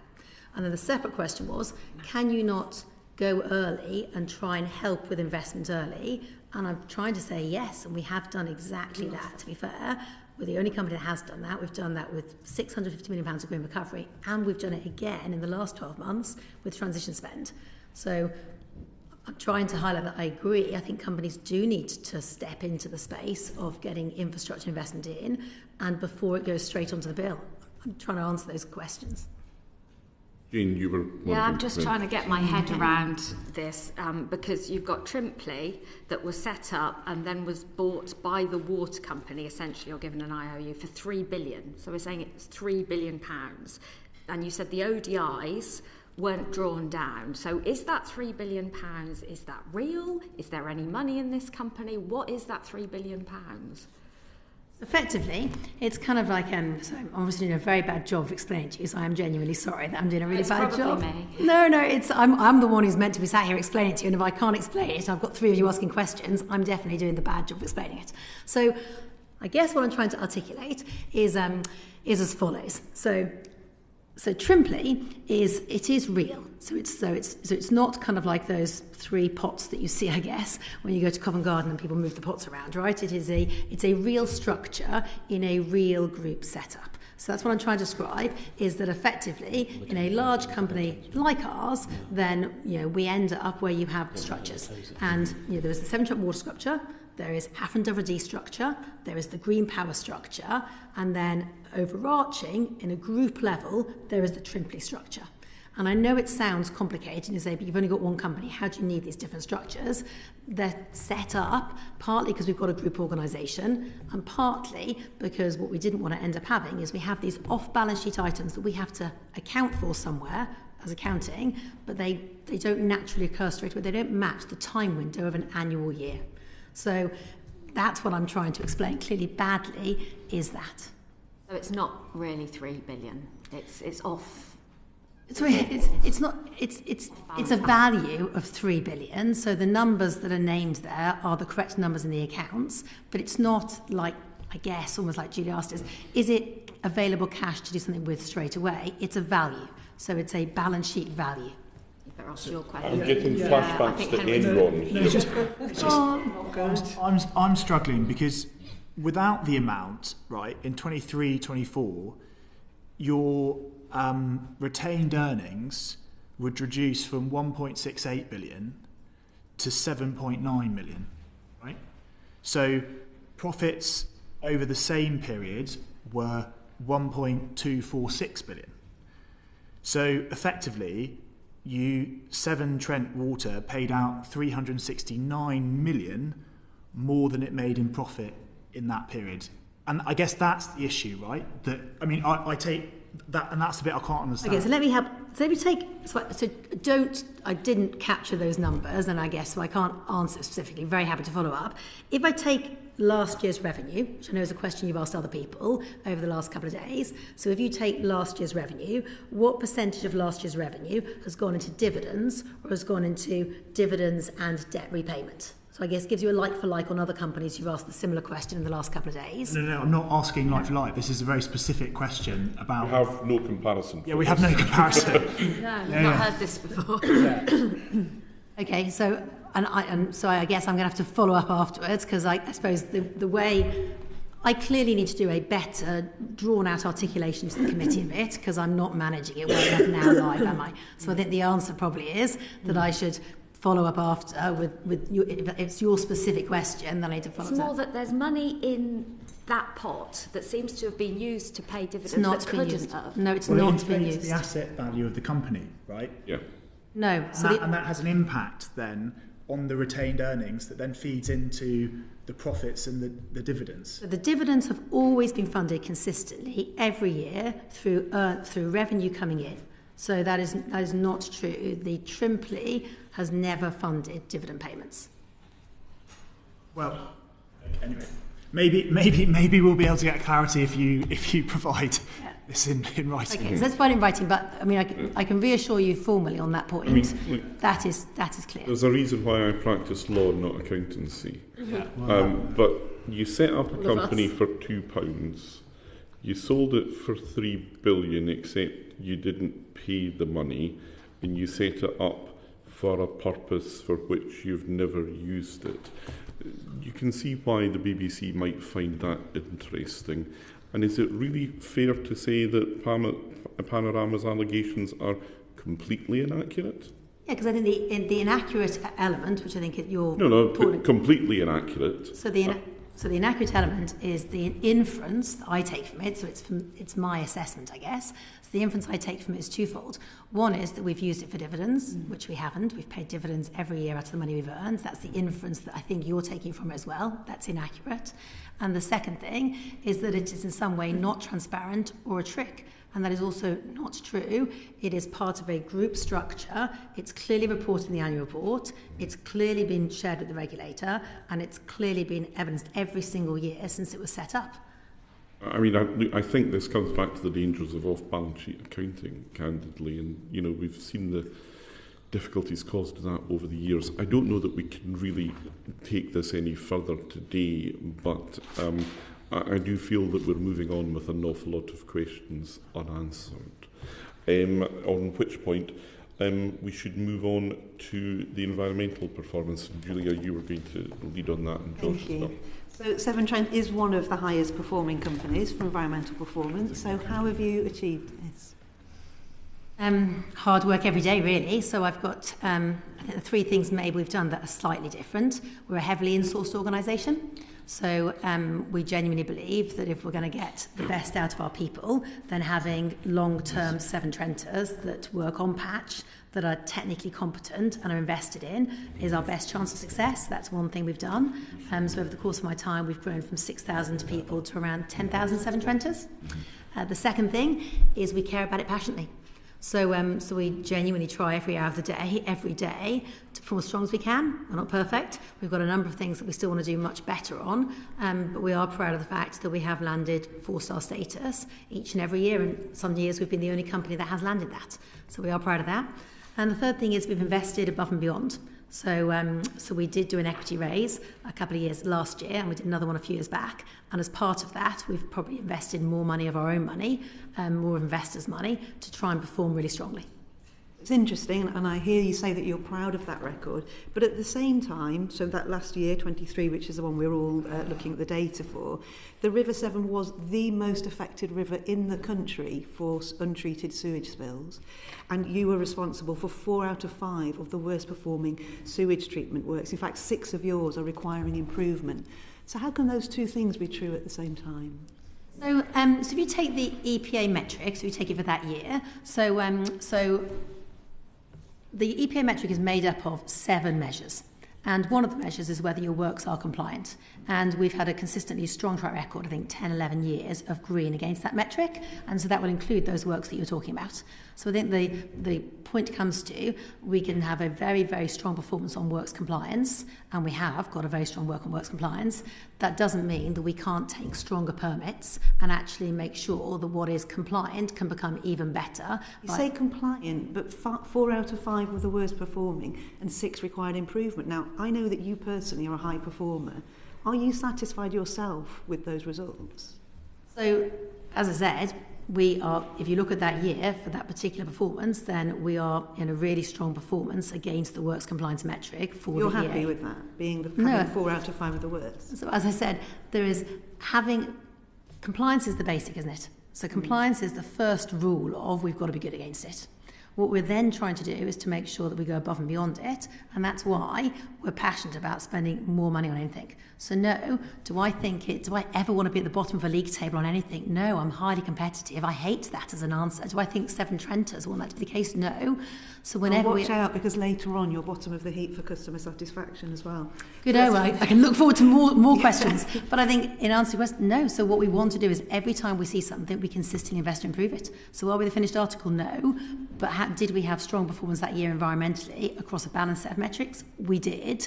Is there more to do? Categorically. I think what it does actually is undermine customer and public confidence in that 4-star rating when you're also failing on some of these other measures. So I just think that's something you need to take on board.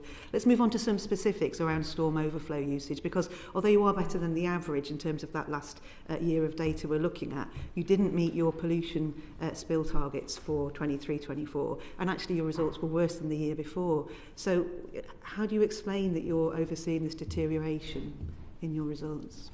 So generically across the piece, I think things, if you looked at the basket of measures that is looked at that customers care about most, there is some really good, strong performance improvements, right? So I'm going to come on to know about this. I promise you. So but I suppose if you think about things customers do care about, they typically care about 3 big things, right? So leakage is big for customers, supply interruptions is big for customers, and pollution is big for customers. And so on leakage and on supply interruptions, there's been a really strong performance improvement over that period of time. On pollutions, I was absolutely gutted. So we'd had 9 years of being green on the pollutions metric, and then we missed it that year. You accept that it's not acceptable, it's not good enough? It is not good enough. Any pollution isn't good enough. So any individual pollution is not what any of us want. And any individual pollution we've got to take learning from. Now, not just learning, but on on that trajectory of your results going down year on year, are you not at risk of losing your 4-star status? No, so the year's just closed. So on the risk of losing 4-star status, no. We've just closed the year for last year, and we're confident again that we'll have 6 years of 4-star status. So it's, so we're on that metric, on that balanced set of metrics, no, we've performed very strongly. I mean, for example, in the year that we're looking at, we had 0 serious pollutions, for example. So I suppose, we have made good progress, for example, on serious pollutions, where we did used to have quite a lot, and we've brought those right down. But no, I'm not happy missing the pollutions metric. If you could choose that next year you hit the pollutions target, or you get your 4-star rating at a shiny star, which would be more important to you?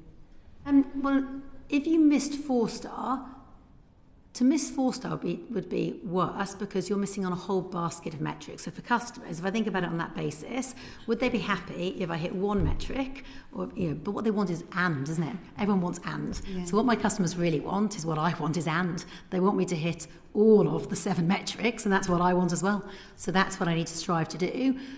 Now, I don't like I'm not at all happy, fundamentally unhappy with that year on pollutions performance, and we need to improve. And I'm very happy to run through some of the things that we've put in place. We'd like to understand why first. So we want to understand what kind of pollution incidents have led to that specific problem. Yeah. So we had so if you look at the year-on-year increase between the year before and between that year, and you look at the asset classes where things went up, then we saw it in a number of places. So we saw it in rising mains. We saw a few more rising mains bursts. So rising mains is when you have, I guess, effectively we've got, enough kilometre pipage in our waste network to go here in Sydney back again a few times. So you've got a lot of pipes. And rising mains are aspects along those pipes. And if you have annoyingly higher rainfall, you can see rising mains burst increase. And so we did have that, and so that's one area. So we need to get better at managing climate change. More rainfall is going to come. That's our job to manage it. Or better at maintaining your assets, so ongoing maintenance of your own pipes? Yes, but rising mains typically don't come from that. They're typically a volume situation, but we need to do better on that. The second area that increased is that we did see foul sewers increase as well year on year. And you're right, we need on that one, you are right. The answer is to do more proactive maintenance. So what we are now doing going forward is doing more money in proactive maintenance. We also think one of the answers as well to try and help with foul sewers is infiltration. So in the same way as when you've got leakage, which is water coming out of pipes, in the sewer network you actually have leakage going in, so quite a lot of leakage going into pipes. We need to reline those pipes to protect from that foul sewer pollutions. We also then had a slight increase in terms of some issues at our works as well, and the answer there is telemetry. That's unacceptable as well for us to see an increase of our works then having issues, and it's typically the smaller works, the more rural ones, and we need to get better at telemetry and alarms and immediate response. And what we're doing in that place is setting up a fast response team so that when that alarm comes through, if we can get there in under 2 hours, we'll be able to contain it to make sure it goes nowhere near the watercourse. It'll be contained within our site, so it might still be an issue that we have, but that will never cause environmental harm. That's the type of activity that we're focused on. It sounds to me that 2 of those 3 areas you described, you accept responsibility for. I accept responsibility for all 3. Excellent answer. Let's move on. So, drilling down to the next level, let's talk about dry spills. So just looking at the provisional data from the EA, it suggests that 1/3 of your dry spills were not caused by exceptional rainfall. So what is causing it, and how have you allowed it to happen?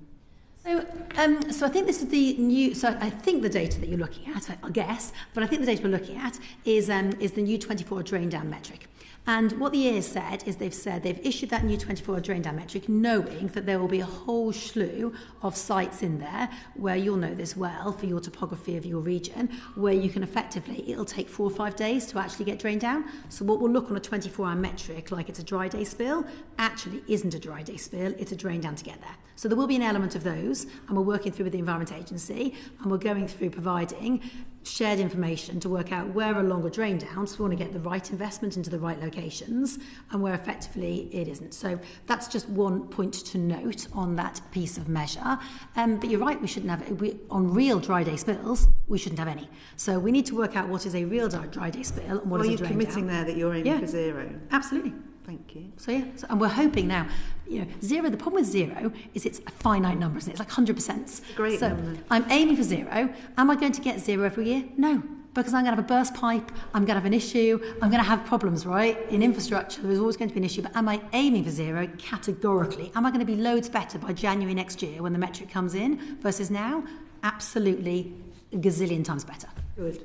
I know that the EA are currently conducting an investigation, aren't they, into Severn Trent water, looking at your dry spills. So I'm sure that we'll get live updates as that progresses. But according to that provisional report, they claim that 13% of your dry spills are due to operational issues, 32% are due to water capacity. So who do you think is responsible for that? That's me, isn't it? So, I mean, fundamentally, we've got to keep up with climate change, and none of us thought, to be fair, I think it's fair to say, none of us thought a few years back that it would accelerate to this speed in terms of the amount of rainfall and extreme days. If I look at the rainfall we used to have in my first 5 years, and the rainfall dry spills are quite specifically not due to rainfall, so I think we need to be quite clear about what we're describing. We're talking about you allowing untreated sewage to be dumped in the river when there hasn't been rain. So it's different. I think we need to be transparent with the public, who are very concerned about it. As you know, especially in my constituency of Shrewsbury, where this is an ongoing issue, and residents tell me on a regular basis they are watching this, and you know they're watching it bubble up from manholes in the streets. The capacity. It's basically an abuse of the rules around dry spills. So the reason I said about, just to be clear, so I'm not, as I've just said to you, I'm going to get to 0 dry day spills, totally committed. I've made that really clear. I agree 100%, right? The reason I said about keeping it rainfall, because rainfall is relevant to capacity. So remember, sewers are never more than 10% full from sewage. So that's the max they're ever full from sewage. They fill to 100%, and if that's the EA data says it's capacity, it's rainwater that is filling them.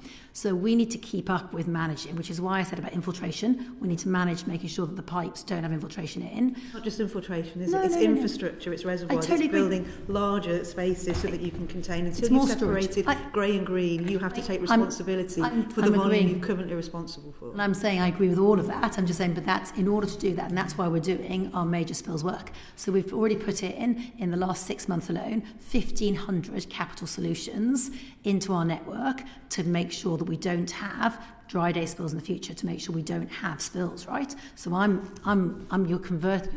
We've talked about this before, but I would really encourage you to focus some of that in areas that experience flooding, like Shrewsbury, like Gloucester, because as you know, we experienced that sewage twice.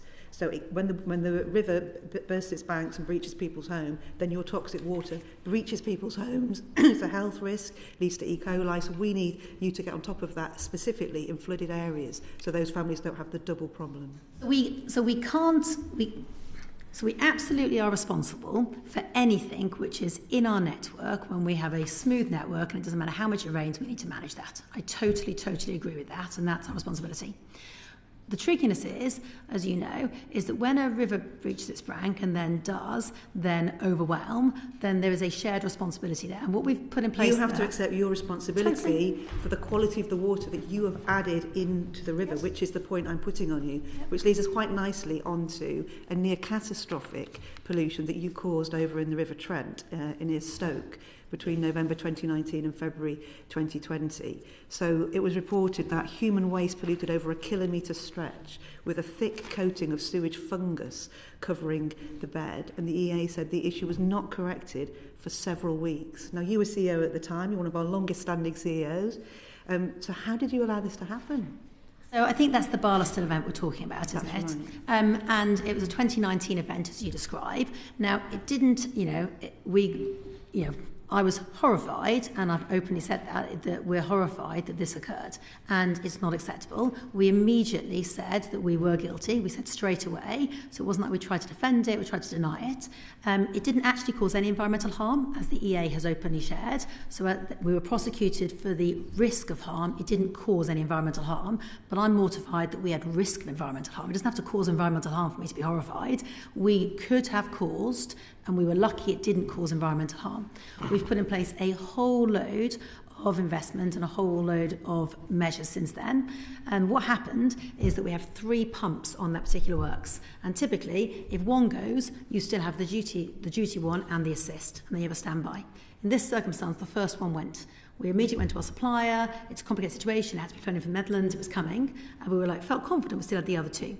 And then, fortunately, both of the other two in the course of the weeks whilst we're waiting for the first one to get fixed. Both of the other two also had issues, and we ended up with an issue. So you could argue, what terrible luck, but it's not acceptable. So luck isn't in our game. We have to manage these things, and we had a terrible situation where all three of those scale issues occurred. We now hold more parts, more stock. We have a different setup with different suppliers. We've changed that supplier out because they let us down during that 5-week period when we were waiting and hounding them to bring it over. So not good enough. We put a really detailed 2-page spread in our annual report last year to lean into it and to highlight that we weren't at all happy with it. It was unacceptable, and we laid that all out as part of our desire to be transparent and to be open. That's really interesting to hear about those lessons learned, because it's not just the incident itself, it's the delay, the many weeks delay before you resolve it, which I have to say is further adding to this loss of public confidence and trust in the water sector. You know, I'm always advising you how to win over the public. I keep telling you, bring forward bill freezes, reduce your dividends. I'm always giving you advice how to be more popular. Here's another piece of advice: solve problems quickly, and then the water companies won't have such a bad reputation. Gosh, I guess I try every hour of the day. So in that particular circumstance, the first pump went, and that was the 5 weeks, but it wasn't that the issue was live for 5 weeks. The issue was actually live for 27 hours, right? You could have rented it. Totally agree. So I'm going to have to move on. Yeah, I'm going to have to chair. Move on here. I fear it's another area that we leave some unanswered questions. Quite remarkable to be fined £2 million for something that didn't cause damage. Yeah. You're content with that? I mean, effectively, it went to court, and that was the judge's decision, is that on the basis of, of the size of company that we are, that was the judge's decision, that even though it is unusual, because if you look at any other prosecution that's taken place, those numbers typically are reserved for harm. In that circumstance, that was the number. We could have appealed it, but we felt it wasn't a good spend of our customers' money. We were better to take our medicine because it could have caused harm. So the fact it didn't, it could have caused it, so we chose not to appeal it. Okay, Josh, you want to come in on this? Yeah, thank you, Chair. I think before I move on to kind of another set of questions, you mentioned regarding the Trent incident that you sort of held your hands up, you admitted liability. In the case of a separate incident in Sutton Park in Birmingham, that went to Birmingham Crown Court, you were fined £500,000.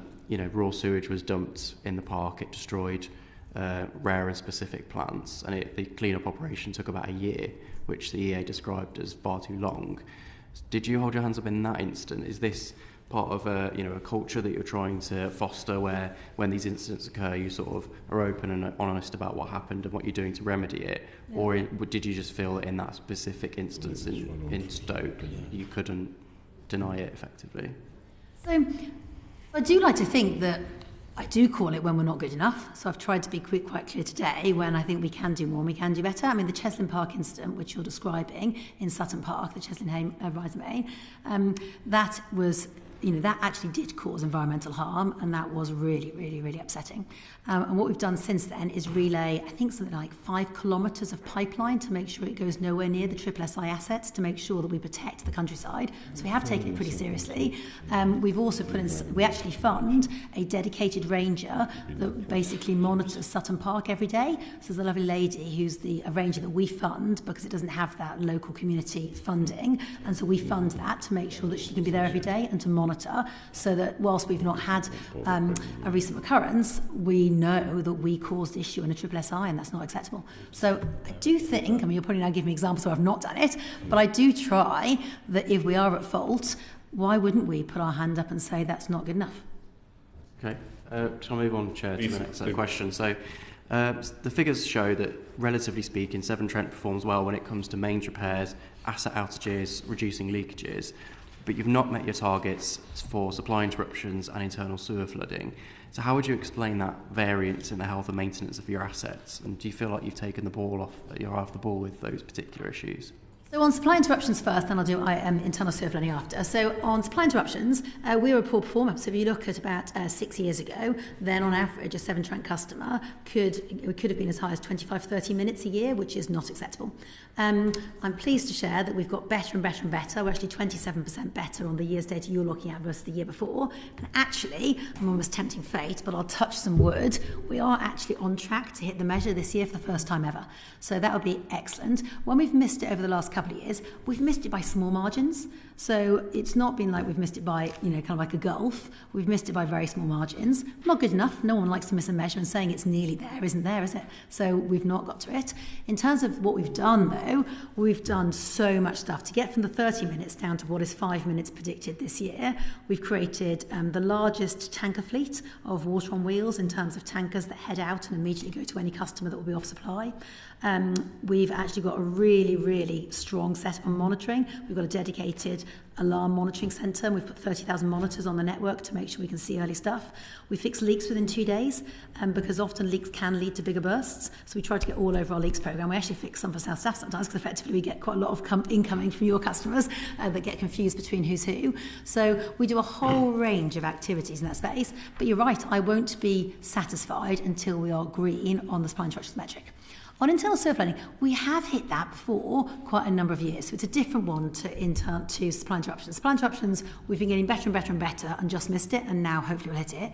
On internal surf learning, we were really, really good at it, and then we just missed it, and now we need to get back at it, right? And it's true across the piece that the waste infrastructure network measures are the hardest ones to hit with climate change increasing at the same time. We've got to go again. So we realised we were never going to do it with an outsourced workforce, and so we took the call about 2 years ago, but it took a year to actually execute it. So they've only been with us now for the last 10 months, but we insourced 480 people to create our own organisation. Now, with effectively climate change rising again, we are going to increase that workforce again and fund that cost ourselves, because we know we need even more people to get out there to protect customers. There's nothing worse than an internal surf flood, and we're not satisfied that we currently have too many. Okay. Just moving on to the replacement of water mains. Now, obviously, the average lifespan of water mains is between 100 and 125 years. Ofwat have told us that the annual replacement rate of around 0.8% to 1% would be sustainable, but then the final determination only commits water companies to 0.4%. So what is your average replacement rate, and do you think that's sufficient given the average lifespan of your assets? We do quite a bit more than others on average. I think we do about 2%, and we're going to 4%. So I think we're going higher. So I think we're twice the sector average. So that's the first thing is to know we think you've got to do more. What we've decided to do next time around, actually starting now, this month, is we need to double that replacement rate that we've been on. And so we're currently hiring 440 people, and it sounds like the same number. We do hire other numbers of people, but 440 people to come and do mains lay internally, because we're conscious that actually, if you're going to replace that amount of pipes, then we want to make sure that the people that do it are actually from the local community, which means they're way more likely to handle the disruption, the traffic, the kind of like, the school run situation by being from the local area. So we're hiring a dedicated workforce to do mains lay. And we've got the first 120 in. We're still recruiting. So if you know anybody in your constituencies that you think would love to do that job, we'd love to recruit them. We're going to take some ex-forces as well, ideally, into those roles. And then we'll increase. Do I think that's about the right level? I don't know, in all honesty. We'll have to see. We have fed into the Cunliffe report that we do think that's one of the things that we think the Cunliffe report should look at, is whether there should actually be a set standard. If you look at rail, they have like a set standard in asset maintenance, like 2% line track renewal every year. We don't have that in the water sector. That's something that maybe Cunliffe will consider as part of that review. Okay, so the main thing I wanted to ask you about was customer satisfaction. We know that Severn Trent has seen one of the largest drops in customer satisfaction, but to me, when we look at the figures, we often see the percentages, but I think it's really important to see the stories that sit behind that. So I last week wrote out to 104 of my colleagues who have customers of Severn Trent and asked them to sort of give me their perspective really on your company, how they deal with customers. And I have to say there were some positives in there, which isn't common for a water company, so I'll grant you that. Thank you. But we heard there's quite a few themes coming out that I think really portray why that customer satisfaction rate has dropped. So I heard about reports, leaks being reported by MPs, but no follow-up received. We heard, as you've kind of touched on, the buck being passed between Severn Trent Highways Authority in my neck of the woods, perhaps South Staff's water. That goes as well for remedial work, which some MPs have said in their constituencies, the Environment Agency or local authorities are being expected to pick up the tab. There's one case of a company whose office has become unusable due to sewage backup because the current system's just completely insufficient. Previously, Severn Trent had developed a plan to address those issues, but the funding for the necessary improvements has been withdrawn because that's being focused on other projects. That flooding is continuing, and they're now considering relocating, which would be a huge blow to their community. I've heard of customers being flooded several times in a year, and they're reporting very, very slow progress, in some cases still going on over 12 months. On any of those mitigations that need to be put in place, and often there's long stretches between contact from Severn Trent. I've also heard from several MPs about a complete lack of contact from Severn Trent directly to their constituents, so they're having to involve their MP, and again then in some cases follow-up calls or letters that have been promised aren't done, and then they've had to go back to their MP. One customer had a new meter fitted, but the supply was incorrectly attached to her neighbours, so she was actually paying for their water as well as her own. And that's been ongoing for nearly a year now. They had to actually chase Severn Trent to find out whether they would still be charged. Eventually, thankfully, that debt was written off, but the disconnected meter is still in their house, and they've never received a letter of apology to date. And then various concerns over assets not being maintained, which we sort of touched on earlier, leading to localised flooding, for example, and again, constituents concerned about a lack of response from the company. So, hearing all of that, I appreciate you won't be able to answer any of those individual cases, but do you feel like you're satisfied with where you're at in terms of your customers' view of you? And hearing those stories, do you think there's more you can be doing, particularly on that communication, that sort of basic, keeping customers up to date? So they're terrible, aren't they? Some of those examples, and they're not acceptable. I mean, generically, if you take a look at stuff, we try every day to try and make sure that we're as accessible as possible. So I personally respond to every MP letter I get. So I've definitely responded to the letter on the table, and I make sure I go back on any issues that come up, right? But MPs, it's a failure if the MP's got to get involved, right? But that's the first thing, is we do that. We are really well received on Trustpilot. We're actually we're one of the top companies in the nation on Trustpilot. Trustpilot is thousands of comments every week, and we are 4.8 out of 5. That is exceptional. We're the highest rated utility on Trustpilot. So for all of the negative stories, there are actually many tens of thousands of positive ones. The problem is the positive ones nobody ever mentions again, quite rightly, because that's what should happen, is a good company should do good things, and the negatives are terrible. So am I happy? No, I'll never be happy till we're 5 out of 5 on Trustpilot and every customer. Do I think we run as good a business as I'd love right now across the piece? Always more to be done, right? So leaks we are really good at. So it's very rare now on water leaks that we're not brilliant. We are very quick, very swift, and we get after it. Supply interruptions, we are also really good. Do I think that we're as clear as we can be in the more complex area of flooding where we have shared responsibility? No. So what we are going to do as a new step change is invest in community flooding liaison officers, where we're going to hire 24 people that we're based across the region in the counties, and when there is an incident they will go out and they'll be able to say to the customer, if it's us, we'll have to fix it, it's our asset, it's our problem. If it's not, the problem at the moment is the customer doesn't know where to go. They don't know how to access flood re, they don't know how to access government grants, they don't know how to access local council, they don't know how to speak to the Environment Agency. There's quite a lot of centralised money to help customers, they just don't know how to access it. Well, we're going to act as the convener with MPs, and we're going to act as the first response in the area. And I think a lot of the examples you gave was in that area, joined, and the second number of examples was in our wastewater area as to whether we're as good as we could be. And as I said earlier, I think we do need to hire some more people into that area, and there's still more we can do. So we are doing well on the SLAs, not as good as I feel we should be doing on the comms by any stretch. So no, I think we're work in progress, and that's what we'll do, is get even better. But any of those specifics you want to forward on to me, I make my email address readily available all over the internet to make sure customers can find me, because I'd far rather they found me and I can fix it and they don't. So just send them on to me, liv.garfield@severntrent.co.uk, and just send it on to me. Okay, I'll absolutely share that with colleagues who've written into me. Yeah, I mean, I write to every new MP when they begin with my email address and my mobile number, so they've got it. Mm-hmm. So I'm really, really contactable.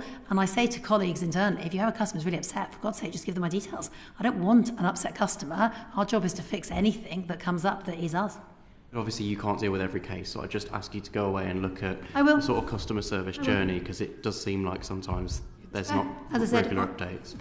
The flooding area is an issue across all agencies, and someone's got to lean into it. That's fair, and I think there is more we can do on wastewater. On water, I think we are actually pretty good at the moment, but so send those specifically to me, because I need to check whether I'm delusional on that. But it feels to me like the stats are really good. Okay, thank you. In the interest of time, Chair, I think I'll pass back. Okay, thank you. We'll move on then to the questions of ownership rewards and bonuses. And Henry, you're going to question there. I just want to try and understand something just to begin with. Right. So you're one of the top performers for outcome delivery incentives, and that allows higher bills as a reward for good performance. I'm just trying to understand like which metrics in terms of that outperformance justifies that extra funding. So effectively, the regulator goes out to customers and asks them what they're willing to pay per metric. So it's done through a regulatory process, and customers choose which metrics they care most passionately about. So some metrics have quite a low reward against them because customers say, I think you should do that as your basic job, so I'm not prepared to give a good reward for it. And some metrics customers give a higher reward for, and effectively, so typically, wastewater metrics are often one of the ones that has a higher number. So for example, blockages, people get, that's a big one where people don't want a blockage. So if you can bring your blockage number down, that typically makes good rewards. Likewise, external sewer flooding is another one. Leakage actually has decent numbers against it because customers get frustrated by leakage, but it's defined not based on our choices, but based on what customers have said they're willing to pay for performance against a metric. So there's a strike rate, which is 0. If you're then worse than the metric, you pay fines, penalties, and if you're better than the metrics, then you get rewards. And typically across the sector, the measures are set at 75% of people being in negative territory, only 25% being in positive of the companies. So to make rewards, you've typically got to be in the top 25% across all your metrics, broadly. It's just because you're only meeting 6 out of 12 of your key performance statistics. And obviously we've heard, I don't want to relitigate everything that we just talked about. So yeah, but so effectively, there are 43 metrics that have rewards against them. So those 12 are what Ofwat use as a summariser, but not all of those 12 are necessary. They're not the big financial 12 necessarily. So customers might have chosen in the 43 that they care more about those in terms of willingness to pay. So the 43 is what we're governed against. So we actually meet about 80% of our metrics every year. So if you look at our performance over the last 5 years, we're typically green on between 76 and 80% every year of our metrics.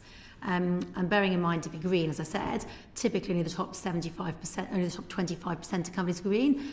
To get more than that green is very, very, very hard. So we're typically about the top performer on the percentage of metrics green. Do you think, sort of stepping back, there needs to be a re-evaluation of that then? I'm conscious you've got isn't there pending class action lawsuit against 6 companies, including you, in terms of respect of charging higher water bills, thanks to in terms of for that performance?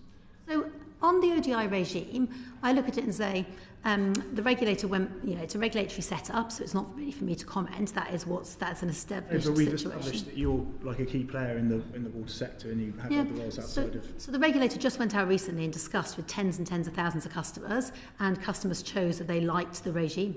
So I suppose it's not for me almost to overrule what customers chose.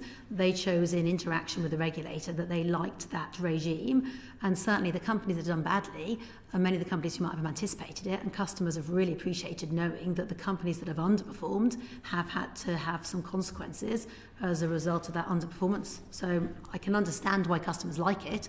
I fall in line with the regime as it's set. But Ofwat have said that your policy's performance related to pay don't demonstrate a substantial link to delivery for customers and the environment. I respect that that's in respect of you specifically.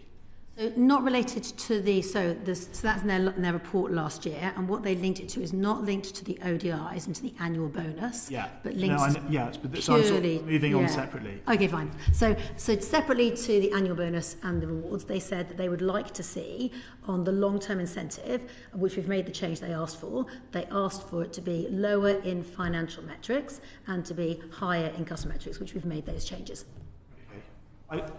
Sort of just stepping back, is that after all we've heard today, you have the largest pay package amongst all water company executives, and I think the total shareholder return of nearly 15%, which is not as high as United Utilities, who have the highest returns, but there's that level of return coupled with your level of pay, and when we compare that with everything that we've heard today in respect of, there's a mismatch.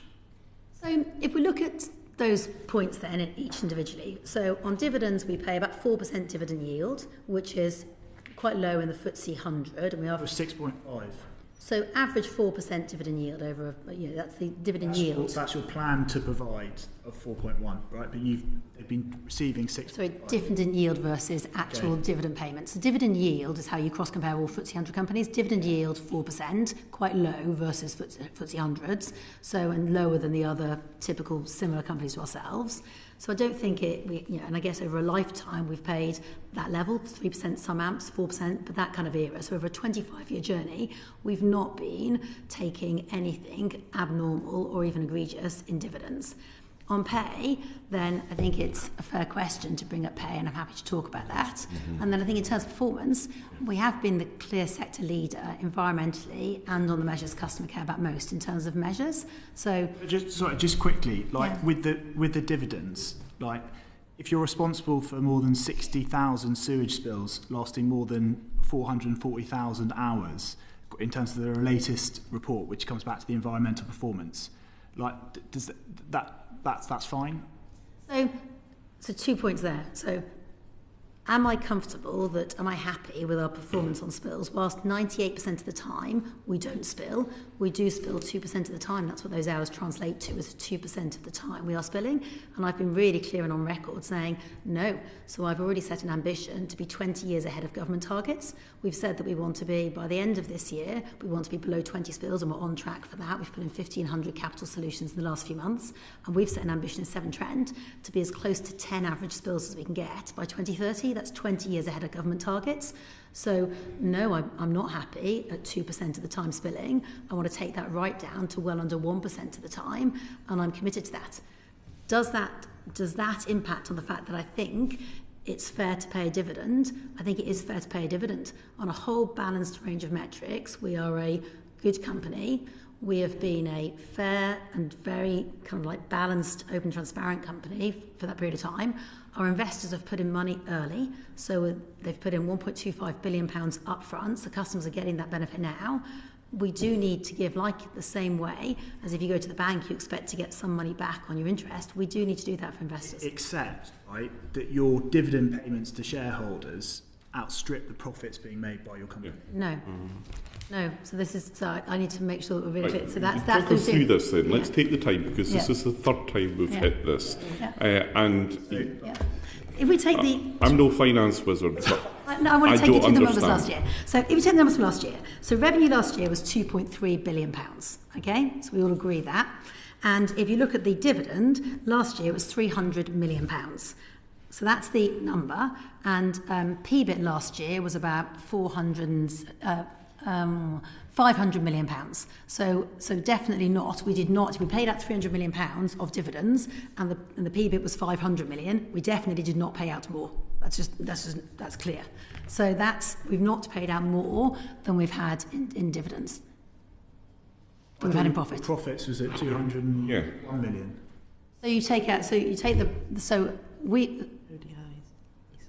then you begin to look at the other areas, right? So, but fundamentally, PBIT is where you look at it. So profit before interest and tax. So profit before interest and tax is the PBIT number, and it's that number that you look at to then work out whether you're paying out more. So PBIT was around, you're taking the PAT number, which is after tax. So it's the PBIT number that you take when you look at the dividend perspective. I think that's the gap, is we're looking at two different numbers. So whenever we cross-compare businesses, typically it's the PBIT number that you look at. If it's too complicated to explain, is it too complicated? Well, I don't think it is complicated. I've just explained that the number is PBIT, the PBIT number is the 500-ish number, and that's the number where we've paid out £300 million of dividend out of the 500. Josh, can you shed some light? Yeah, but just if we're talking about sort of profit before tax and profit after tax, and you're paying out more in dividends than you're getting in profit after tax, are you telling us then that you've paid out so much in profit that once you've paid your tax, obviously you have to do, then you're at a loss? once you've, because that number is greater, the dividend number is greater than your PAT?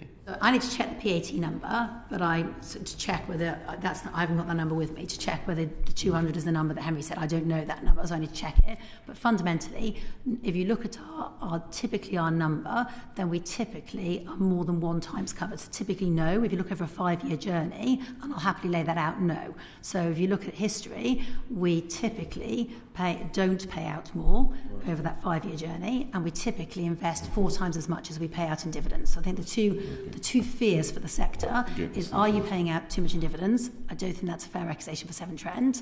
And are you not investing enough? Again, not true for a Severn Trent perspective. We typically invest 4 times as much as we pay out in dividends. I'll just touch on a slightly different angle to this, though. One of the things that was raised with me by a few colleagues is that whilst you're justifying your remuneration and the dividends based on the company's performance, and that is going up at a certain rate, and you say that we should accept that that's fair given the performance of the company, they've said that they're not seeing the sort of availabilities of community support and community grants going up at a commensurate rate. Now, you've talked about some really great examples like the Ranger in Sutton Park, how that money's being spent, but do you feel that given the numbers we're seeing in terms of the dividends being paid out and your remuneration, that we should also see a substantial increase over the next 5-year period in your support for communities as well? Yeah, so I think I totally agree. So I think it's one of the big things that I think any large organisation, particularly any regionally based large organisation, should question themselves on, is whether they do enough for the community. So we've got 2 big things we've committed to. I know of no other company in the country that's doing these 2 things.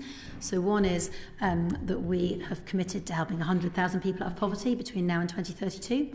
So we've committed to, whether that's apprenticeships, whether it's training, whether it's job applications, whether it's evening and weekend support to train people. We're going to help 100,000 people unrelated to their bill with us out of poverty. And the second thing we've committed to is making sure that nobody can struggle. We've got a £575 million support package, which is aimed at making sure that customers are funded and supported. We also give more money to charities in our region than any other Midlands-based organisation. So we give £3 million a year to charities.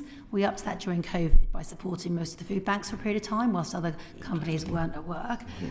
So I think we, again, do help across the piece. So I think it's one of the things we don't talk as much about publicly. We do it locally, but we don't make a big deal nationally about it. But actually, I think we've got a really, really good ambition in that space.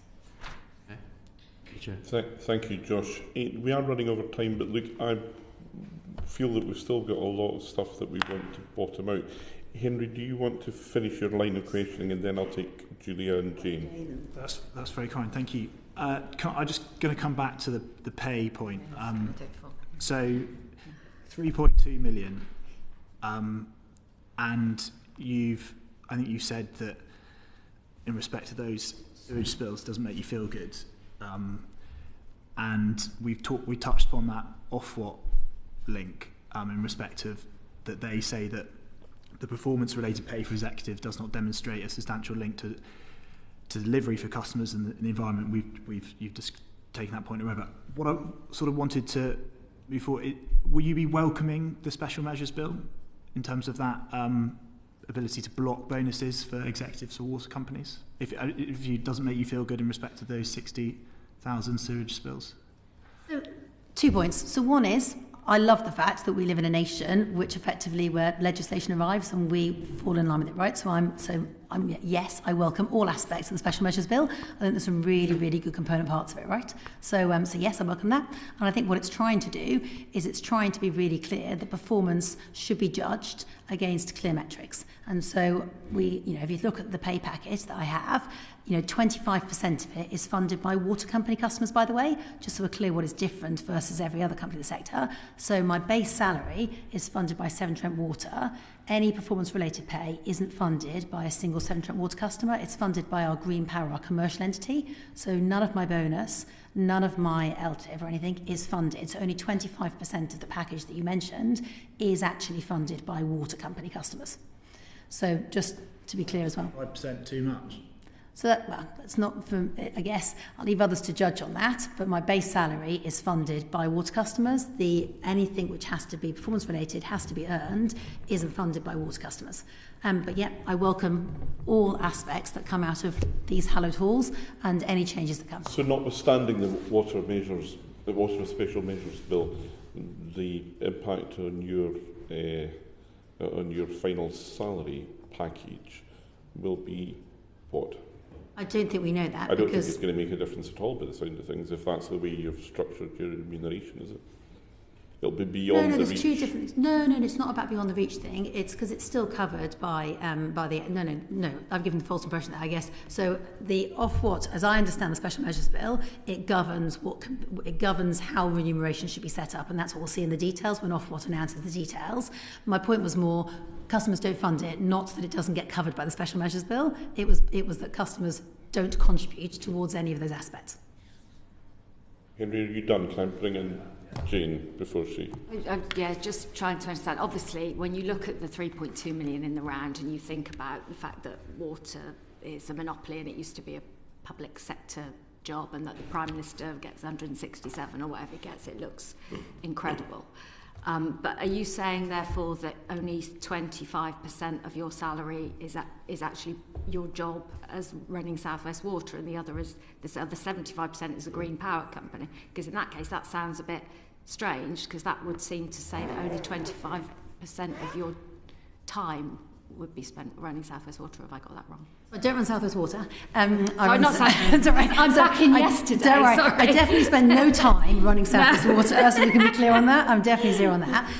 But I'm back in Cornwall. No, that's sorry fine. about that. So the board took a call a couple of years ago that REM was a motive, and we just took a call that said, actually, we've got a whole variety of different businesses. It would be wrong to not pay the base salary through Severn Trent, but actually, let's listen to what customers are saying, which is that Severn Trent water customers, let's just respond to the noise and not pay any of the performance-related pay through it. It's not meant to define where I spend my time, because I've got Half and Dyfrdwy, I've got Severn Trent or Green Power. It's not meant to define that. It's merely a statement. I'm just giving the insight. It'd be wrong for me not to share the insight of the number that Henry said. It is the base salary that's funded through Severn Trent Water. The remainder isn't funded through those customers. Doesn't stop any of the other comments.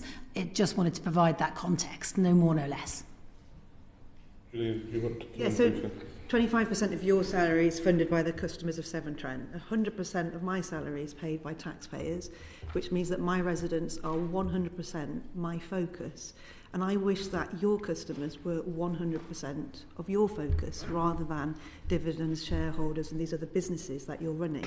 So you've talked about the fact that your dividends, your salary are reflected by the top performance measures that customers care about most. So how do you explain the fact that when it comes to customer satisfaction, Severn Trent is the 11th company out of 11 companies? We are bottom of the heap in the country. At the exact moment, you are going to increase bills by 47%, which is the highest increase of the whole country. How can you reconcile those two things? Do you recognise they don't belong together?